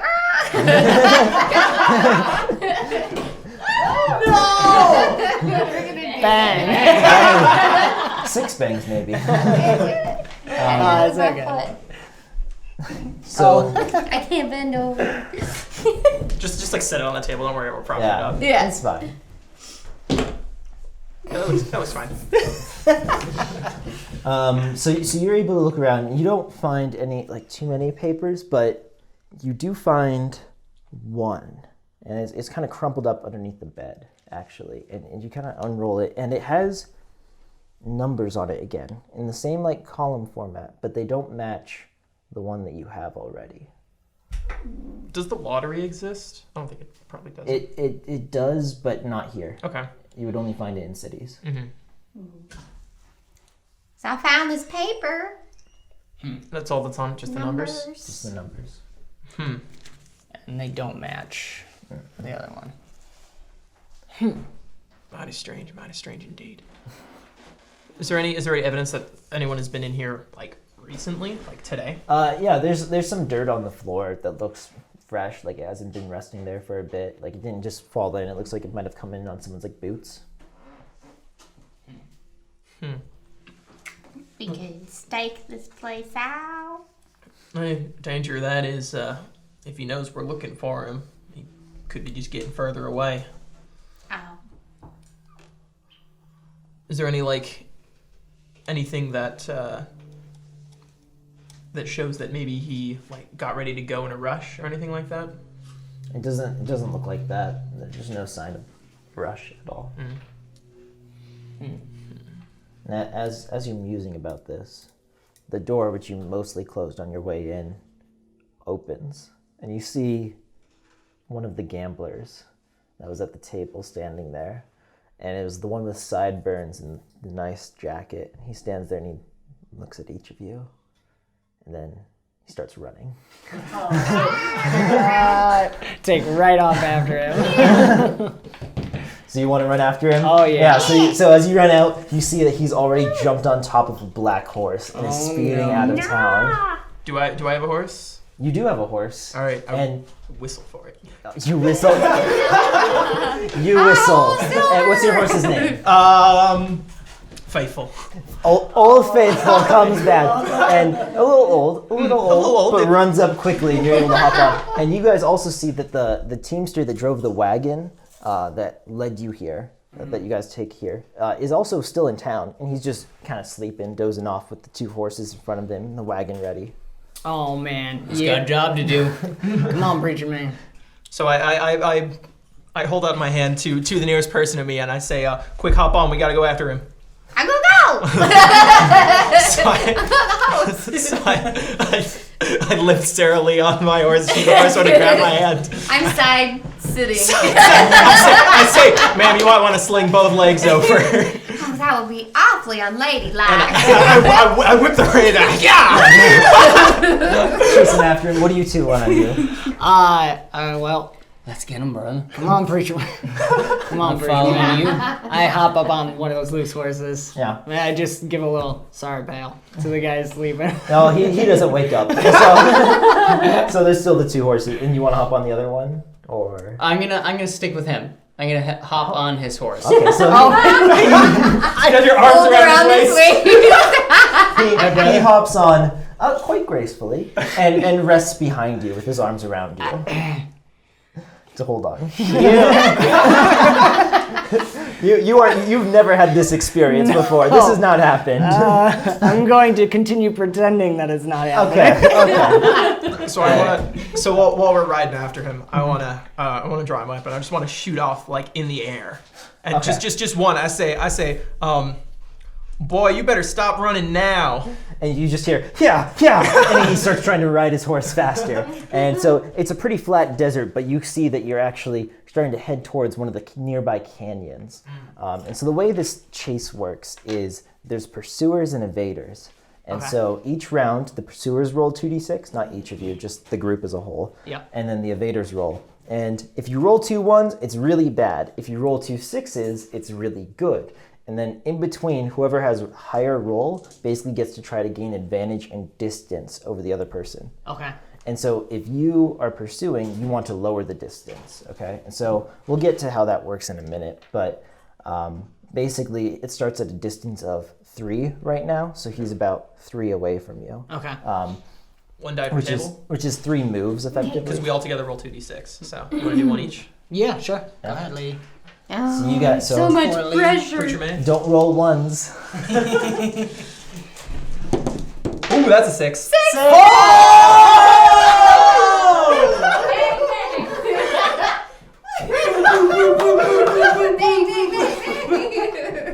Well, that was a great chase. If the pursuers roll a result of 12, they are able to trap or corner the evaders, resulting in either a combat or social encounter, but they must confront them in some way. So explain how you catch up to him. Preacher wants to get to him first. Because he went with Clayton. what he seems to think is the most violent member on purpose to hopefully prevent violence. Right, okay. So, Well, all right. So and Clayton would be just. but we're on the yeah. same course. Yeah, your horse is probably a little faster than mine. Right, because you're pulling the wagon? Or? Well, no, I just got a He's horse. got an old horse. And the lady's riding side saddle. Yeah. The horse is like, what's going on? The back 2 legs are like... I'm just so mad. I'm thinking what Clayton's doing is getting ahead, if that's possible, and then just drawing his pistol and holding it right in front of him. And then hoping, as you guys are coming up, we've kind of boxed him there. Okay, all right. Yeah, So you like spur your horse, right? And, Yeah. You just cut him off, and we'll I whisper, you want to get this old preacher off your butt, run. So they're catching up behind, but you're able to speed past him and deftly turn your horse and draw your revolver in one motion and point it at him. And he tries to slow to a stop, but it's too quick, and he tumbles, and the horse falls on top of him. And he lays beneath it and tries to draw his gun and point it at you. Oh, is he just drawing fast? Yeah, he's trying to draw and shoot at you. You can how would you like to react? I would leap, like, on top of him and hopefully... or like between On them. top of Between them, so if there is a bullet, I take it. Okay. But then hopefully Yes. get the gun away from him. Okay, so you want to try to get shot and then potentially and then disarm him. Prevent Clayton from getting shot. Yes, And then hopefully. yeah. But if I get shot in the process. Yes. So we're gonna roll against you for that Okay. shot. I'm so scared right now. I already rolled a 6, so my luck is out. So it's at medium range. So Flying preacher. bang bang. Bang. Bang. This is not the damage. This is just the roll to hit, though. So, but he does get. So he yeah. hits with 4 bangs versus no bangs. And so when you have 4 bangs, and you succeed. He's succeeding against you. It's called an ace. And it makes it much worse. Oh. You do have your pitfall ability if you would like to. Pitfall. One of those 6s? Well, because one of them. The first one? One of them spawned 2. Yeah, you probably gotta get rid of that one. Can I do the first one? Like, Yeah. that's okay? Yeah. Okay. That's how it works. Yeah, you pick any die you want. Yes, please. So mark off one pitfall. Okay, hold on. That's Because you're praying to Jesus right now. so the difficulty was rolled 14 and he rolled 15. So he still succeeds, But at least he doesn't ace it. and you're hit, and That's fair. I knew it you was gonna suffer happen. an injury. You suffer an 11 severity injury. What does that mean? Because he also activated his speed. So what that means is it was 11 and you reduce it by your moxie, which is equal to your grit score. So still wounded. It should be 10, what's yep. your moxie? Or what's your 1. Yeah, so 1, so it's a result of 10. So oh boy. You just pulling up which one I want to choose. What was it? 10? Yeah, it's 10. 10. So it still falls just in the wounded Yeah. category. So he strikes you in your left arm, and so as you jump out in front of Clayton, you get struck in the arm, and it really hurts. Yeah, have you been shot before in the Civil War? Have you? Probably not. Not? Okay, so this is the first time you felt this, and it hurts more than you thought it would. You thought it wouldn't be too bad in just the arm, but it really hurts, and so you suffer disadvantage 2 when you need to use 2 arms until this injury is healed. So what that means is basically you remove 2 dice from all your checks. Okay. Yeah. And because of the pain value, anything that doesn't have to do with your arms, it has pain 1, so you suffer disadvantage 1 when you try to do anything else. So you would remove 1 from all other That's one checks. pain. Yeah. Okay. Yeah. So, but disadvantage 2 when you use both. Yeah. Yep. Yeah, so he shoots you in the arm, and then you want to try Ouch. to disarm him? What's he gonna do? Bleed on me? You want to try to grab his gun or You have something? a lasso. Did is you get a this- lasso? Yeah, you have a lasso. Is this in the air?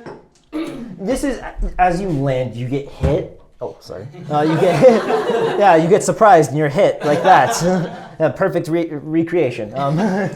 And so now you have your right arm free and your left arm shot. I'll try to grab with my right arm, Grab his gun from him.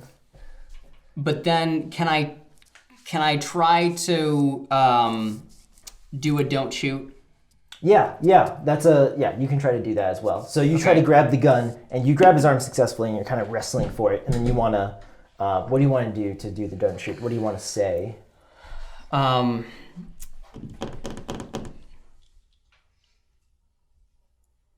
Brother, I ain't here to hurt you. Okay, so that's persuasion, right? I think that's Yes. Okay, so that's against his persuasion. So roll your persuasion check. So that is Oh shit. It's in the social. 2d6.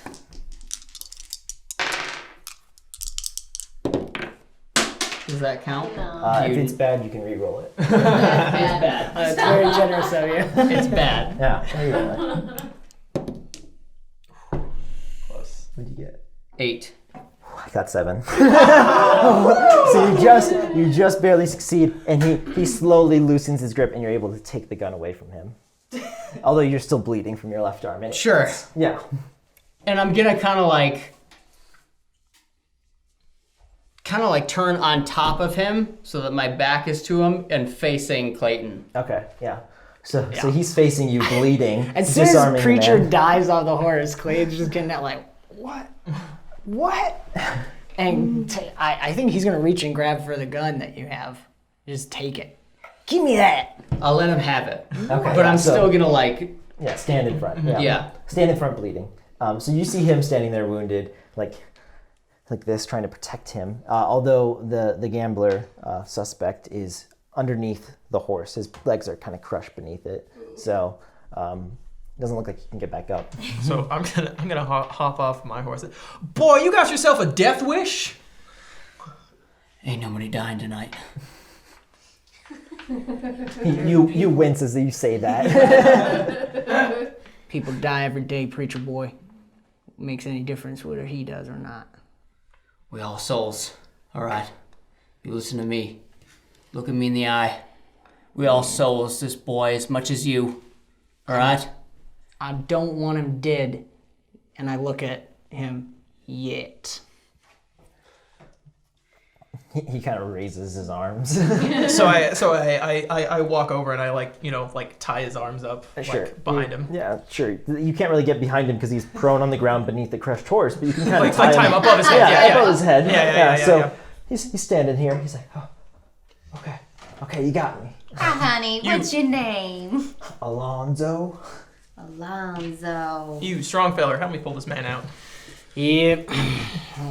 I'll work on getting Yeah, him so out from it under the takes you a horse. little bit. And you have to take off his boots, you realize, and then he's able to worm his legs underneath, and they're pretty crushed. So he has 2 broken legs. So he's not running away. Can I look at him? Like give a little assessment of how his legs are doing? Yeah. Make a medicine check. Medicine. Wait, where is that? It's Top Oh, fortune. top. yeah. Four. Oh man, that's bad. What did you roll? I got 10. 2, 4, 6, 8. You could use Luckslinger. Oh yeah, you can reroll. Oh yes! One of Yeah, these so ones. Luckslinger lets you re-roll one of your dice. Like it.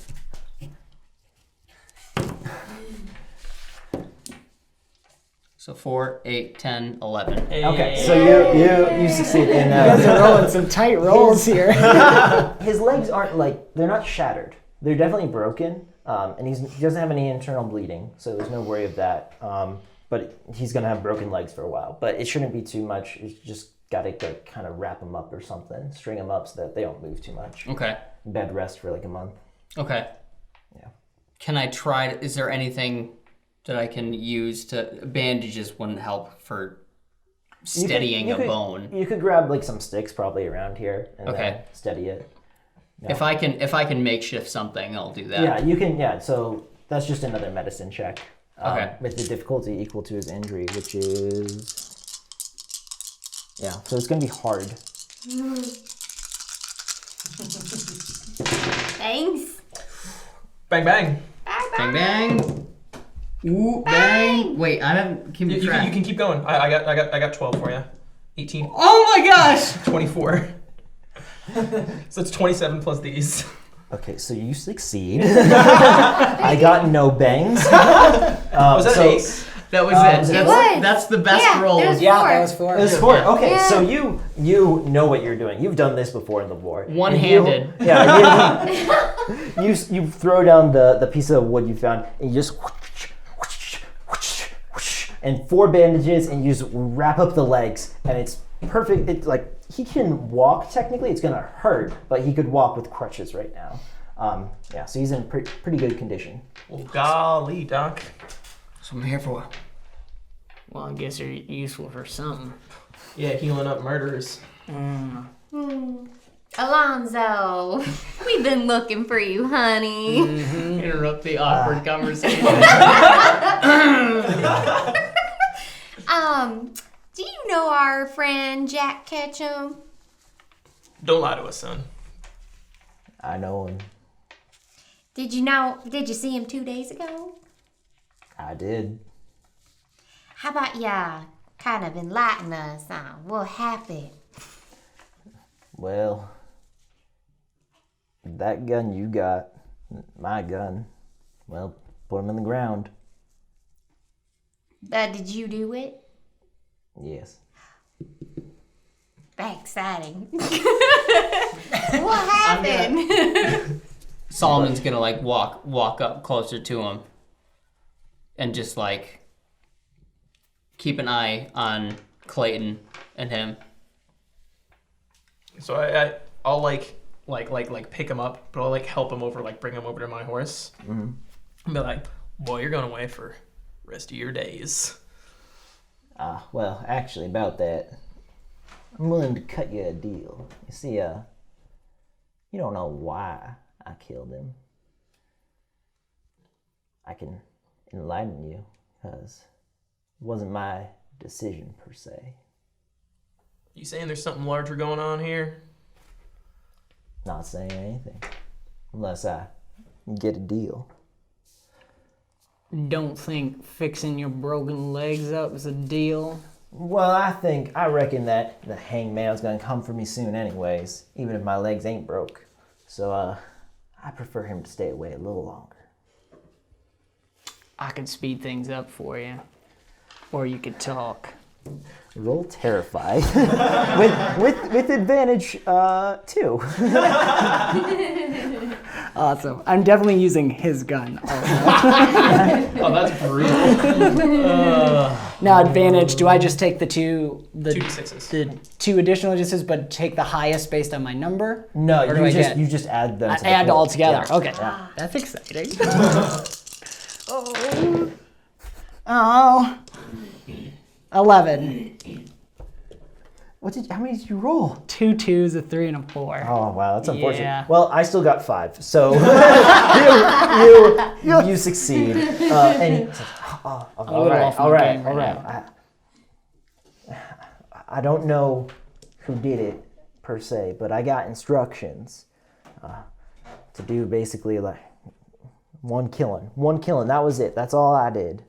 And pick up this from his house. And so he pulls out from his jacket this really small leather notebook. And he holds it out, shake it. Okay. I take it. I say, oh man, you mind if I take a look at that? Oh, fine. I like look for like holes, like punch holes in it or something, or like numbers. Yeah, so you open up to the first page, and across the top it says Veritas. And along, it's written in Latin. There's more words on the page, but the left-hand side of the page has a column of numbers. And if you check, they match up to this one note you found. Not the second one you found in the house, but to that note. And you can't read The note that we got off of Jack? of Jack's body. Okay. Yeah. So you can't read the words, all of them. You can probably read some of it if you want to perform a language check to try and decipher what it says. I could do that. Either of you. I was thinking that Solomon would probably be intent on getting in between Clayton Okay. and yeah. this. I'll read Okay, it. so you and I can work on this. I like having a moment over here. I'm literally, I can read and write. Well, yeah. Man, this ain't English. I just look at 3, Solomon. 4. Okay. True explosion, bang bang. 12, 15, Bang, 16, bang. 17, 18, 19, 21. 21.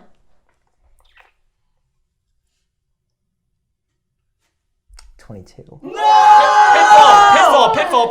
Yes. Or you can luck sling one of your ones too. I'm gonna try that. Yeah, you're lucky. Oh, I'm doing that.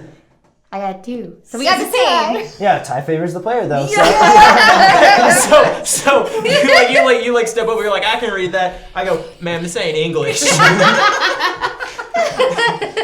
Yeah, and so you look at it and you're like, oh, I can't read this. And you spend some time working at it and you realize that you actually now you get it. You kind of get it. And so you're able to pick up the words, but it doesn't make much sense to you. It's just like everyday objects. So like there's a revolver, there's a hat, there's a coat, there's some boots, there's a mattress. Like it's just listing some like normal objects next to the numbers. I'll tell you guys. I have no idea what it means. Are you sure? Yeah. You questioning me? Yeah. I did ask you a question. I am literate. Well, man, so is I, but I don't know what it means. So you can, if you want to understand the numbers, you can make a savvy check. Where's that? 7. It's actually not a skill, it's just the talent score, but you can make generic checks sometimes. Oh, While generic. she's doing that, I'll try. Clayton will turn back to, you were supposed to take this from Jack. Apparently someone knew it was in his house. I don't know why. But yeah, kill him and take the book. Well, who instructed you? The money I was sent with the letter to do it, and if I didn't, they'd kill me. So, well, I got money out of it. It's not like the first time I killed anyone. I mean, of course it's the first time I killed anyone. I am a saint, sir. I detest that. I plead the fourth. I mean, sixth. Well, I don't right know what you're talking about, but best deal you're gonna get is to rot in jail. Well, better than hanging. I think if I don't like this one. Mm-hmm. We have some plans for you, honey. So I gotta eat on a savvy. I Okay. don't know if that's Well,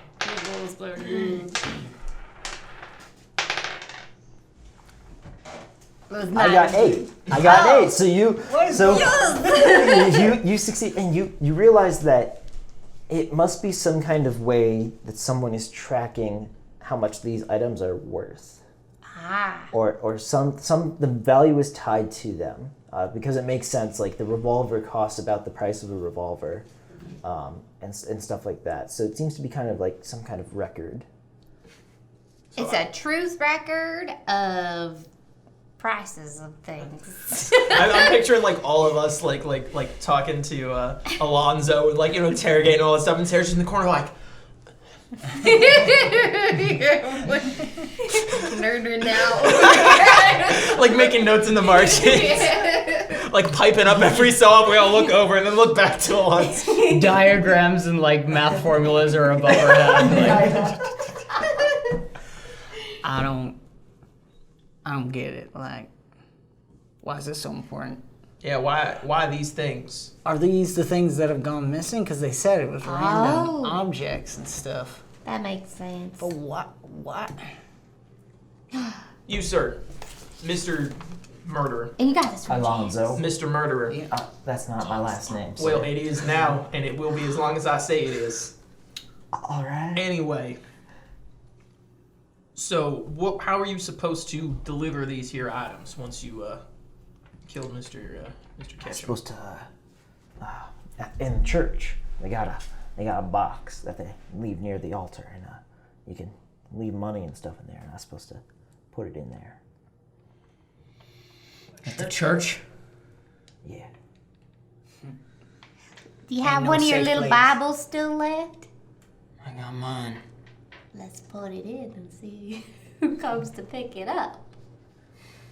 Or we could put in anything else. I think it's great to put in his Bible. Is it leather? Yeah, it's leather. Or we could put in anything else. Like the items that are on the page that Well, I he's think- expecting in the box. Weren't they just looking to get the book? Just the book. Just book. Just the book in the box. Why anybody need that? Evidence. Well, there's Jack stole things Yeah, I'm with somebody. Why don't we use him? Why don't he put my Bible? or the items that they're looking for. But they're looking for the book, right? They just asked him to leave the book there at the church. Oh, what about the items that they're stealing? I don't know anything about that. I was supposed to just kill a man and get a book, okay? It's a fairly simple thing. You know what he's gonna do? I look at you and say, isn't it? You know what you're gonna do, boy? We got mighty long hours in this night. And I take out my very decked out Bible. You're gonna read this cover to cover, and then you know what you're gonna do? You're gonna put it in that box. Oh, sir, I can't read. Then I'll read it to you. Wait, how'd you know where to put the book? What? You said you got money in a wire. You realize that he was lying. He just didn't want the preacher to make him read the Bible. It's still happening!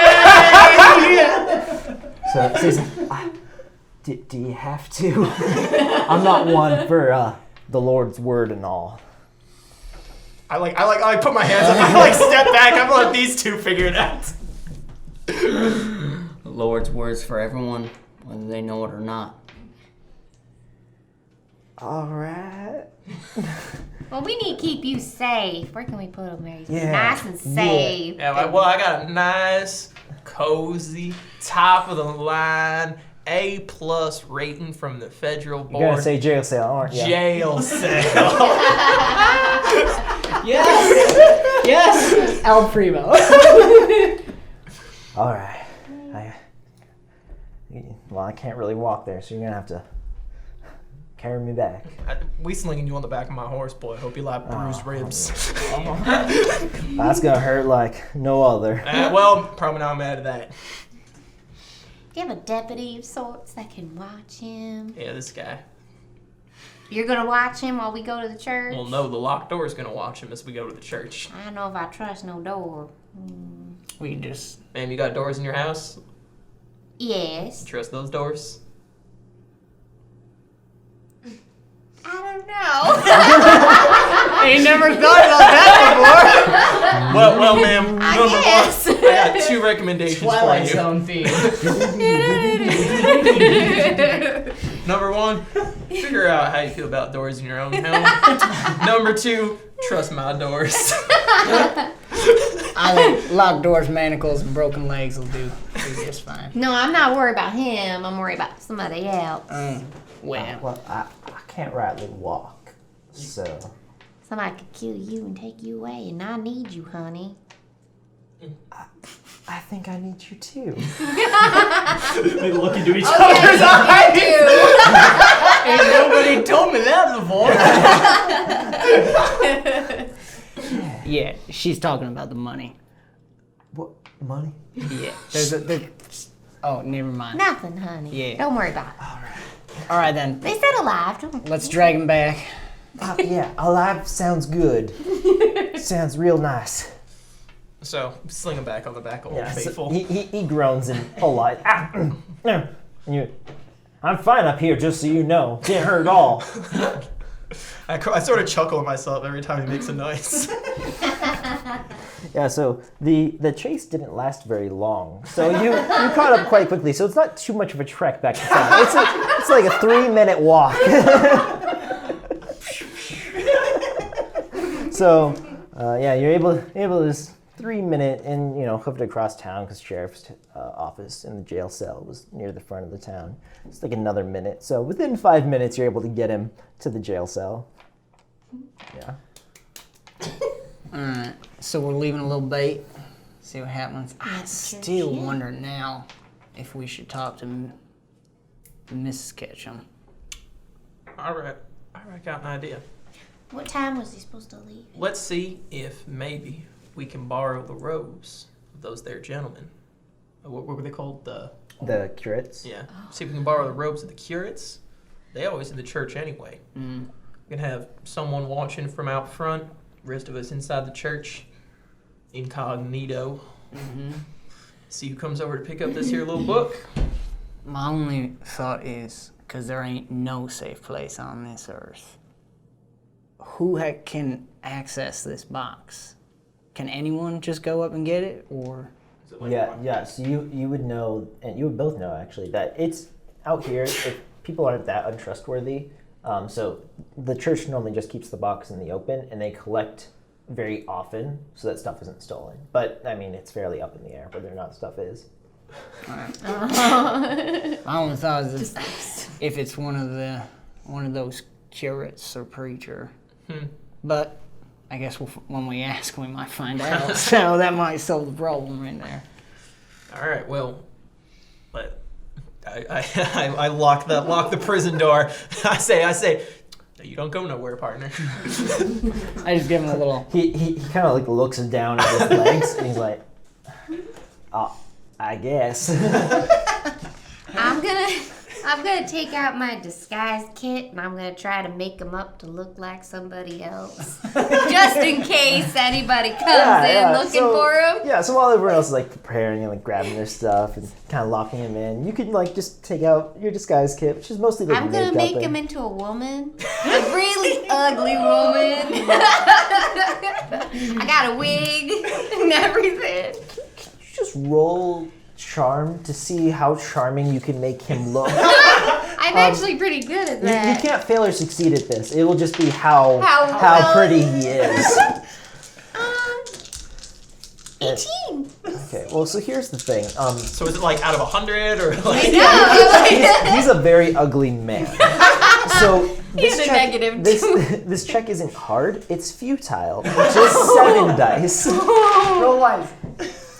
No bangs. Hold on. Okay, you might have passed. Oh my gosh. 20. Yes, you did. Oh man, I got You can 18. use the luck, but you got another one. sit on this. I have 2 more.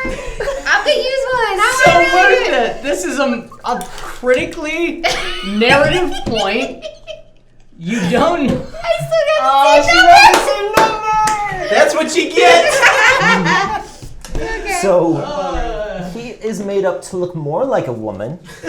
However, It's not too bad, actually. This is critically important. you didn't have That happened. time to shave the mutton chops, and they're quite difficult to conceal. Bearded woman. So he's fairly attractive for the most bearded woman of the Southwest. Nah, I did my work. Narrative point. Key narrative point. All right, well, so he doesn't resist, but he's clearly not happy with what you're doing. All right, well, let's head on over to this church and get this whole plot busted wide open. Yeah, can you take this off later? Maybe. And we leave. So he starts kind of trying to rub it on his shirt, but he can't quite reach, and it's just not going well. Smearing it. Clayton's gonna walk out the door last and just give a little. He goes like this. He's still bound, and he can't move his legs, so he just kind of wiggles angrily at you. Door shut. So you head to church. We head into the church, yeah. And kill him, preacher boy. So I'm very happy. it's almost nighttime now, so it's sunset. Ooh. Right, so blood red sun in the west that you can clearly see, and you're actually heading west towards the church. And so the church kind of stands in between the sun behind it. Very And nice. so you get to the church doors. All right. I'll go well, first. All right. After you preaching. Don't tell the other preacher about this. Just the... Can I go ahead and I'll enter? Yeah, you can just open the doors. Okay. Yeah. As soon as he steps in, I draw my weapon. Okay. What do I'll I say? have my hand on my thigh weapon. My weapon. My gun. I don't remember what I It's the have. small pocket advantage. right? Pocket advantage. Yeah, it's a hidden, really small pistol that she has. It's Alright. on my thigh. Yeah. Clayton's So- not gonna draw, but he's looking back. He's watching to see if the person's coming Okay. or anything. And so you walk into the church, and it's very quiet. No one's in here right now except for possibly the curates. And you see that they open a door that you didn't notice before beneath the stairs. And all 3 come out, and they close it. And it seems might be like some small room back there that you didn't notice before. Yeah. So they come out, and they seem surprised by your. And you're like, is there something you need? Brothers, I'm looking for Father Peckham. Yes. Well, he's upstairs in his room, I believe. I can fetch him if you'd like. I'd like them very much. Clayton's getting a really bad vibe. Can he get what Yeah. vibe he's getting off of Yeah. these dudes? What is Because that? he also is really hoping they're the bad guys. Psychology? Yeah. Yeah, Do like- psychology. Okay. Do psychology. Dun, dun, dun, dun, dun, dun. Good. 7. I'm not really good. Sorry. It's all right. Maybe I should abandon. So wait, do we these. step in after him? If you want to. Yeah. Yeah. Bang. 15. They're guilty. Yeah. He's staying at the door. Staying at the door. He just doesn't like it. He Not doesn't drawing know any why. weapons yet? No, I just kind of rest, doing the rest, the finger on there. Yeah. If they're going upstairs, I would run over to that little The try to be box. quiet. You're just gonna sneak right I'm over gonna sneak there. right over and see what they were going through. I don't know. They're kind of standing Coming in up. front of the altar area, and so you could try to walk past them and go back there. I was gonna wait until they went to go get preaching. Oh, I got an there's, idea. There's I got an three idea. of them. One of them was gonna go. So get So is the box like back there? The box is in front of the altar where they're kind of standing. So you Okay. could go. So I want to go. I want to pull out $2 and say, I missed service last Sunday, and I certainly wouldn't miss giving out. So they look at you with your weapon drawn, and they say, "Oh, all right. Also, we don't look lightly upon weapons in this house of worship. Please holster your firearm." I'm gonna give my dollars. All right. And so I stand up and I go it's behind them, right? Yeah, it's they're kind of standing in front of it, but they'll part before you if you Okay. wanna. All right. Yeah. So I step through and I put the money in the altar, but I stay standing back there. They kind of look at you, and you can tell they're clearly nervous that you're standing right next to them with a gun drawn. Mm-hmm. Sheriff, are you all right? Oh, I'm fine. It's just well, I think one of you was gonna go get the pastor for our other pastor friend here. Yeah, one of the other ones on your left says, "Oh, of course," because he's closest to the stairs, and he goes up and he opens the door, and you think you hear whispering, and then they both return, except Father Peckham stands at the top of the balcony that's inside the church, and the other one comes back down the stairs. Is there something you need from me, son? Father Peckham, why don't you explain to me the gospel?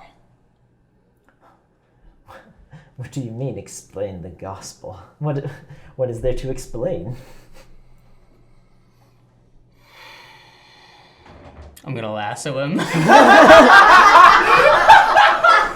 So he's standing at the podium with a Bible out, and just closed Bible. And you attempt to lasso him. What are you trying to do with the lasso? Just wrap it around his arms, kind of thing? I want to pull him down to the first floor. Don't you dare mock my gospel, all right? Apparently. So roll to wrap the lasso around him. It's light. It's light arms? Yeah, light arms. So 2. Yeah. I'm going to say that he has cover from the podium itself in front of him, so that's just an extra 1 he gets basically. Okay. Bang. Okay. You want pitfall? Can I pitfall that? Yes. So I'd like to do that. I remove that. Okay. So. Okay. That's 16. 16? 6. Oof. Well, Should I risk using a luck slinger to get a 6, A bang. which then would need to be a 6, and then... No. But imagine if you succeeded. But imagine. No. I'll let it go. So you whip out your lasso and and it just he kind of slightly steps back and it wraps around the podium and he's just standing there shocked with his Bible. He says, "Well, I see that's how it is." And he opens up the Bible and he pulls out a derringer from it and he points it at you and fires. oh man, can Clayton pull him fire? Can I I'm far away. Can I bonus action to try to shoot the gun? So, yes, but here's how it will work. Okay. It will happen as both are happening simultaneously. Okay. So, depending on the rolls, stuff. Okay. So we'll Okay, see. stuff. Yeah, Stuff. so- Depending on the rolls, stuff. Yes. So, Okay. My left arm is still that's high dead. level. This is all with my right arm. Okay. So this is... Rolls and stuff. High level. If I roll, RPG stuff will system happen. thing. Yeah. Pretty much summed it all up. Okay, so I'm rolling the difficulty and his chance to hit you. Okay. So no bangs for chance to hit you, so that's good. I'm gonna Lex Sling that one. Bang. It's okay.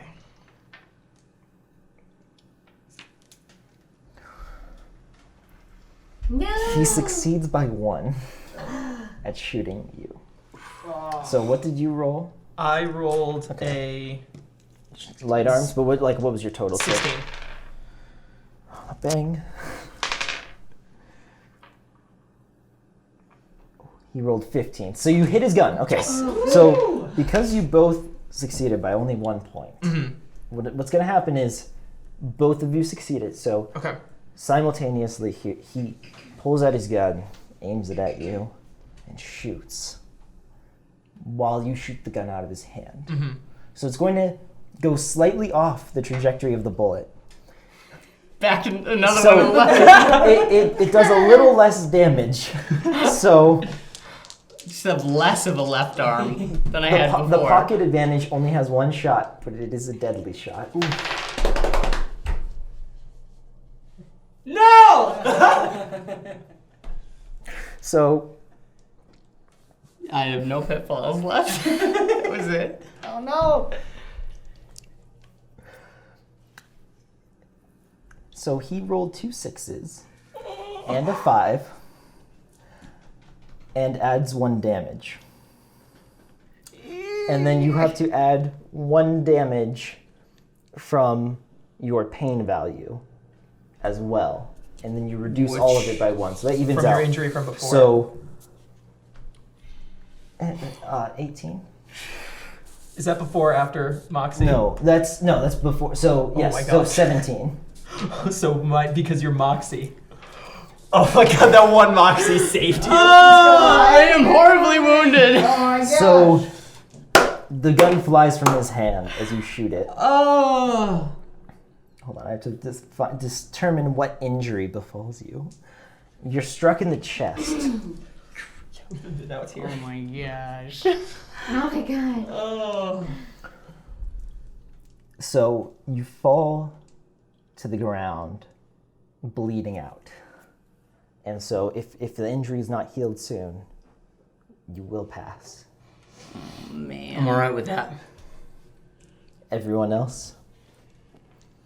Clayton's coming in firing. Hot. Yeah. Okay. Just shooting. Shooting at Father Peckham, or He doesn't have a gun anymore. Right. If the gun flew out, do the curates look like they're doing something? the curates look like they're about to do something, but they haven't drawn any weapons yet.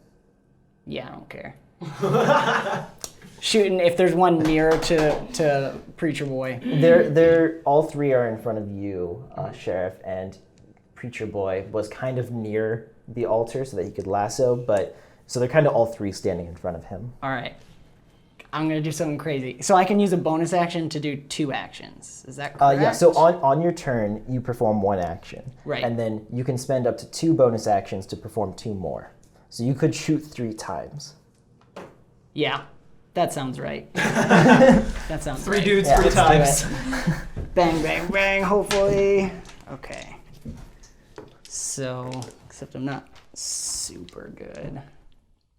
And that's light arms with that, right? Mm-hmm. So do I roll 3 times, or is it? Yeah. So Okay. it's 3 different checks. So I'll roll difficulty for each one. Okay, you should pass that one. 5? It was 6. Oh my gosh. I'm gonna spend my 1 luck point on that one Okay. and try to re-roll the 1. I'm rolling hot today. Yeah. 8. Okay, yeah, so you succeed with one of the shots. So you shoot at the one on the left first? Yeah, I'll work my way across. Oh, come on, dice. 6. 4. Dang it. No, it's not worth it. I'll let that one go. Okay. And then one last one. 12. 6. You're the worst bounty my hunter God. I've ever seen. Oh my god. So he's not. You haven't shot in a little while. So Yeah. you draw your gun quickly. You hit the first one, almost miss, and then whiff on the next two, firing a few shots, but you just can't land them. Yeah, I'm booking it down the hallway. Old reliable revolver. Yeah. Right. Yeah. So do you want to roll the damage? Yeah, on it? sure. I got the twitch here. And the damage is just the number damage mod or damage dice. Yes. Damage. It's 1d6 plus the damage mod. Because damage dice for it should be Gotcha. 1. Yeah. Yep. Okay. So 7 total. So you strike the curate in the chest, and as you do that, you see that his arms come apart, and he drops a dagger that he was about to draw, and he falls forward. What would you like to do? Well, I was thinking about grabbing a Bible and chucking it at the preacher while running to other preacher to help him. Wait, what preacher are you throwing? Which one are you running? There's only one preacher in this room. Fake preacher. It's true, though. I was gonna use imaginative fighter. Yeah, okay. Let me recheck how that works. So imagine a fighter. So you ignore up to 2 disadvantage when making improvised weapon attacks, and you increase the damage mod by 1. So it does 1d6 plus the weight of whatever you hit them with. Okay, So, a very healthy Bible. yeah, you can. They have a large Bible down there that they use for King James parallel they don't- version. It's got like ESV and King James together. because they don't know the Bible actually. They just kind of read from it and then yell some other stuff they make up on the go. So it's mostly for show. But you pick it up. It is very heavy. It has a weight of 4. Oh my gosh. So Okay, yeah, so you can throw it at so them. what do I roll for that? That should be light arms. Light arms. Yeah. So do I add a d6 to this or just to the damage if I hit? It's for the damage. So you roll whatever your light arms is, and normally you would suffer disadvantage, but because of your exploit, you don't. Got it. Okay. Oh yeah, this table's hot. 6. Oh yeah, I did it! This is just like the queen of ties. Did you throw it at the middle one or the one on the right? I wanted to throw it at the anti-preacher guy, the bad preacher. The one at the top? Yeah. Yeah, okay. So he had the gun knocked out of his hand, and he's no longer holding his I was fake just Bible. throwing it at his head. Yeah, so you throw it up there. Roll a d6 and add 4. Okay. I want purple. 6. 6. So you hit him in the head, and he is clearly dazed, and he just kind of falls over, and so he just falls up there, and you can't really see him up there anymore because he's fallen backwards. Okay. And I'm running over. So he threw the lasso, and you said it just kind of landed on running over something? It wrapped around the podium, and then he was holding on to it, and then he was shot. So Okay. But the rope is secure. Yeah, the rope is secured around the podium. All right. So would it be... There'd probably be a climb check, wouldn't it? Not a jump check. To climb up there on Yeah. the rope, Yeah. that is a climb check. Yeah. All right. I wanna climb up there. I'm gonna jump up. So you're standing in front of the 2 curates with your preacher friend bleeding on the ground, and you jump up onto the rope, and you quickly climb, possibly. Possibly.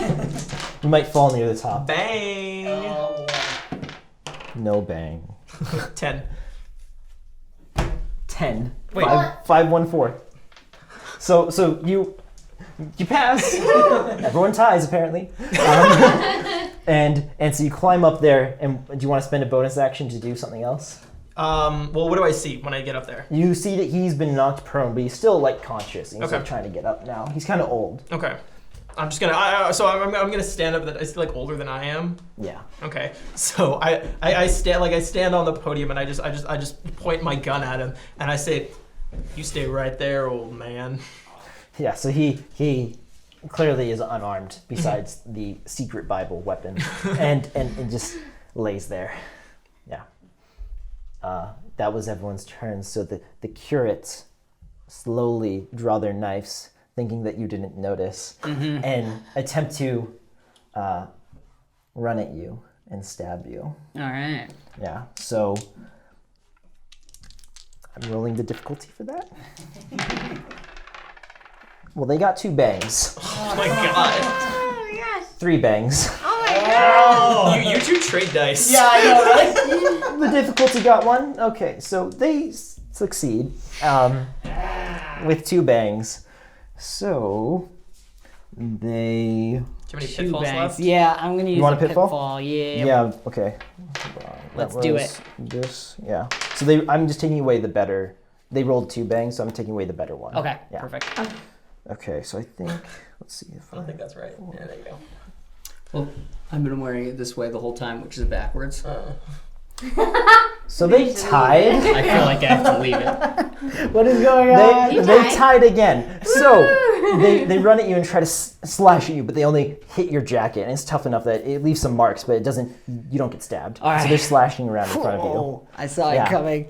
And the father like- Peckham is prone in front of you, standing still. Okay. My turn? Mm-hmm. Is it an action? It's probably an action to switch weapons, like if I dropped my gun. Yeah, dropping it isn't, but then drawing the new one. Right. Yeah. So I'll spend another bonus action. Okay. Well, no, you get a narrative action on your turn. No, that's different now. Oh, that's different now? Okay, my bad. Okay, so I will use a bonus action to, I'm just gonna drop my gun, pull out my tomahawk, and just whack right into the dude that tried to stab me. All right. Yeah, our local pacifist is bleeding out, so now the murder hobos come to shine. I've been waiting. That's going backwards. Back the way it was. So I just want to double check. Tomahawk is medium. Yes, okay. Yeah. I'm So I- much better at medium arms. I rolled 10. Okay. I knew it was going to happen. I knew how this was going to end. Bang, Right. bang. Yeah, buddy. 8, 23. Okay, so you got 2 bangs. Yes. What's the speed on the tomahawk? Tomahawk is 3. Okay, so you almost have enough to attack it. yeah, but you don't. that's right. But you do hit one. Can you roll the damage? Yes. That's 2. And it's 2d. It's the damage dice plus the damage mod. Yes. Okay. So 10 total. You get 10. You hit him in the neck, and you know it's a solid mortal blow, Yeah. and he kind of just falls away from your tomahawk. Can I just glare at the other one? Yeah, you can glare at him, and he drops the knife and kind of raises his hands like this.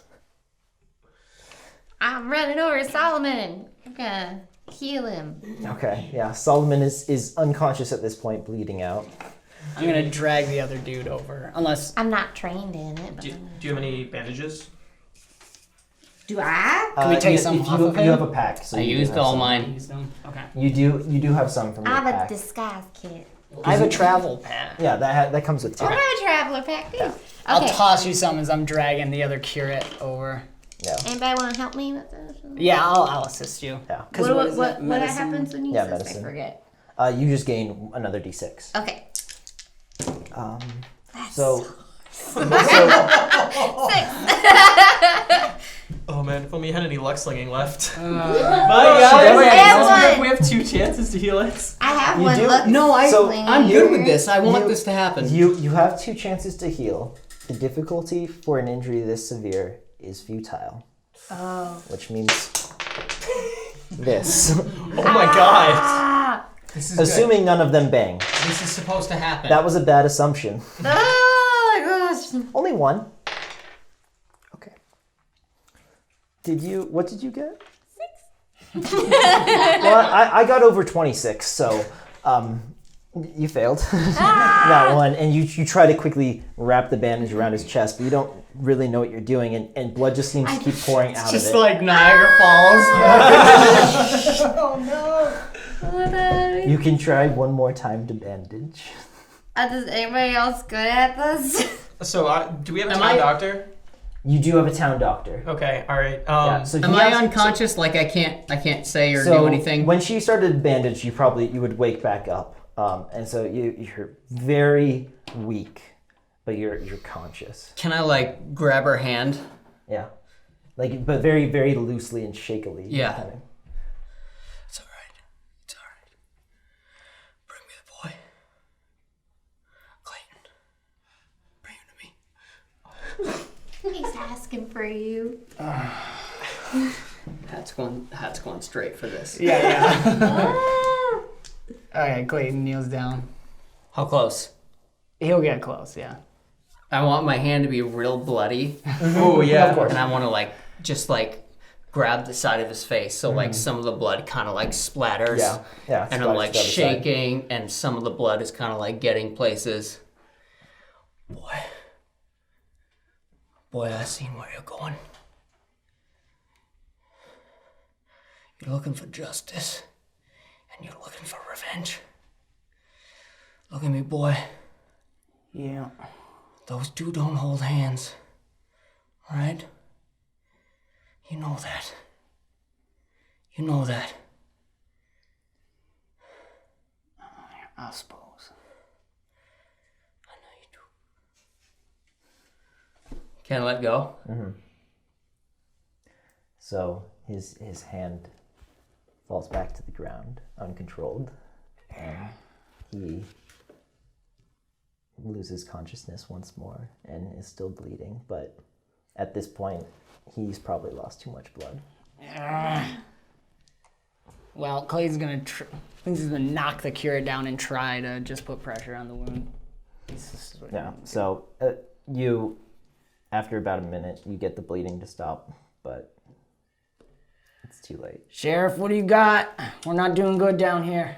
So I'll walk down the door, just my gun basically pressed up into his back. Yeah, so he's standing there this, and kind of just keeps, every time you jab him with the gun, he's kind of jerking. Yeah, I'm not being polite. Yeah.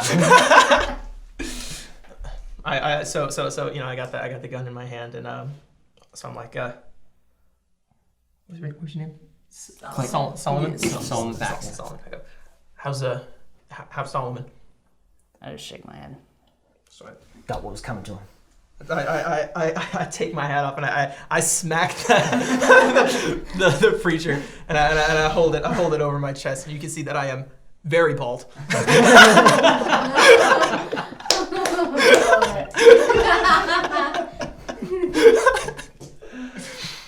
So I'm holding the hat, and I got the gun over and say, well, sure as hell a great thing we got 2 prison cells. Not that they're both going to be filled for long. And I push him out towards the front door.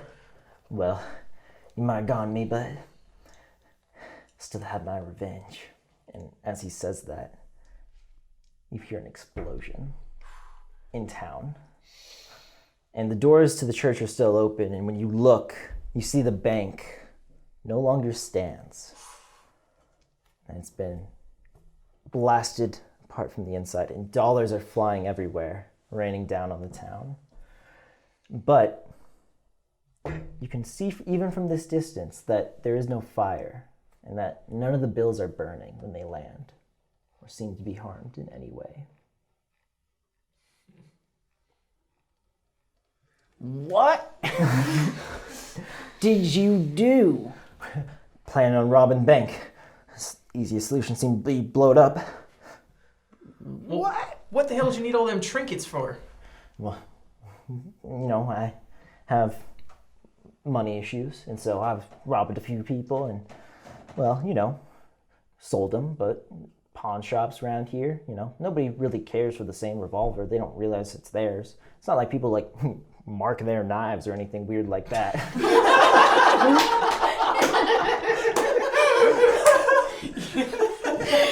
Just hold my knife up with the lipstick. Well, I guess I'm wrong about that one. Yeah, you're wrong about getting away with it too. Now poke him in the back again. Yeah. And you all remember that you didn't see Timothy leave from the bank ever. And Bert, the barman, runs out of the saloon, sees the bank has exploded. He starts yelling for Timothy, Timothy! Timothy! And he runs into the smoky ashes of what remains of the bank. And he comes out. He's carrying Timothy. You can't tell what he looks like from here. So we're standing outside the front Outside of the church. the church, yeah. So I ring the bell and I shout, Doctor! Doc, we need that doctor! So Is he gone yet? Is he gone? Oh no! Yeah. You gonna pick him up?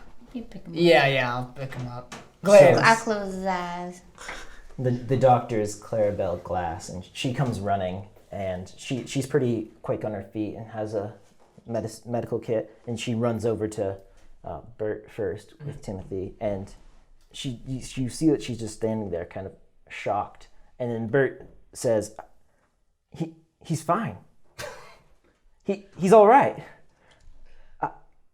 And Timothy opens his eyes and stands up and says, well, that hurt a bit. But he seems to be okay and not injured, So despite the explosion. I'm waiting for the narrative moment. So I'm gonna signal Claire over Yeah, here. and so she runs over and you're carrying him. Were you? Yeah. Right? I don't know. Were you? I don't think No. think we've moved him Okay. yet. I So think I'm just she holding, runs inside the pressing. church, and you're still standing there trying to stop the bleeding. Oh, holding the bleeding stopped. Yeah. And she looks at him and she checks his pulse, and she just shakes her head. I don't get it. Why? Maybe the preacher was right. I'm just gonna stand up, flick the blood off. This is all just for money? He's just gonna start walking out. Like out of town or out of Just church? out of the church. Yeah. So You as leaving as us? you walk leaving by, Solomon? Yeah. so as you walk by, like I've still got the preacher, just held up, and I say, bounty hunter, your reward. Yeah, so there's money littering the ground of the town at this point. Economy's ruined at this point anyway. Might as well take your fistful of dollars and head out. Take your dollar. Yeah, that's beautiful. Clayton's just gonna pick up $1 Oh my god! Yes. and leave.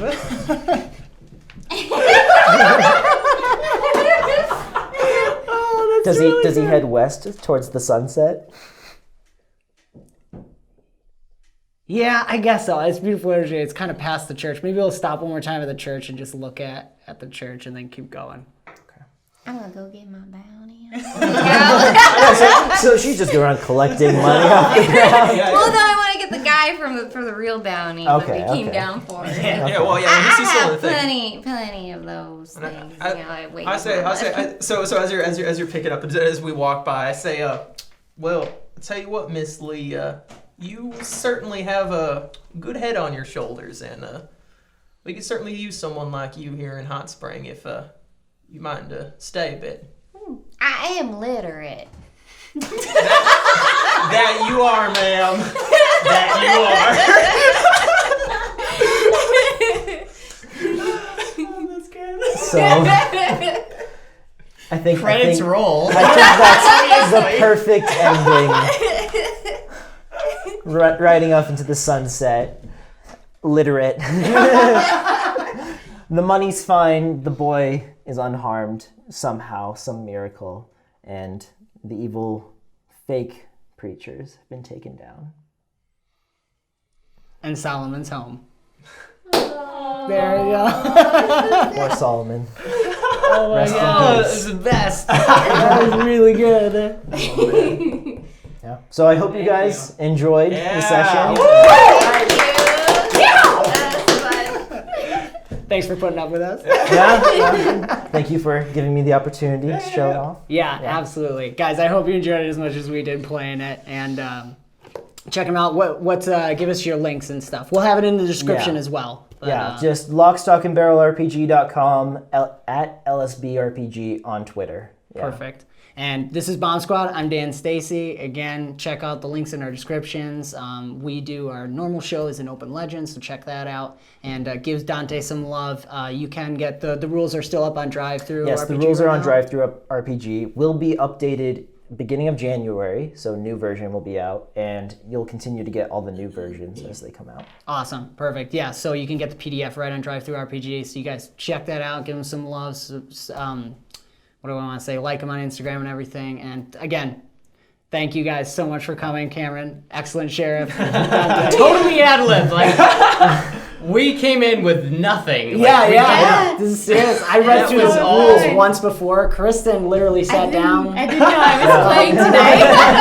That So, was yeah. fantastic. I think it's a great show. This is a system you can just sit down and play and have fun. So, anyways, we'll see you all next week.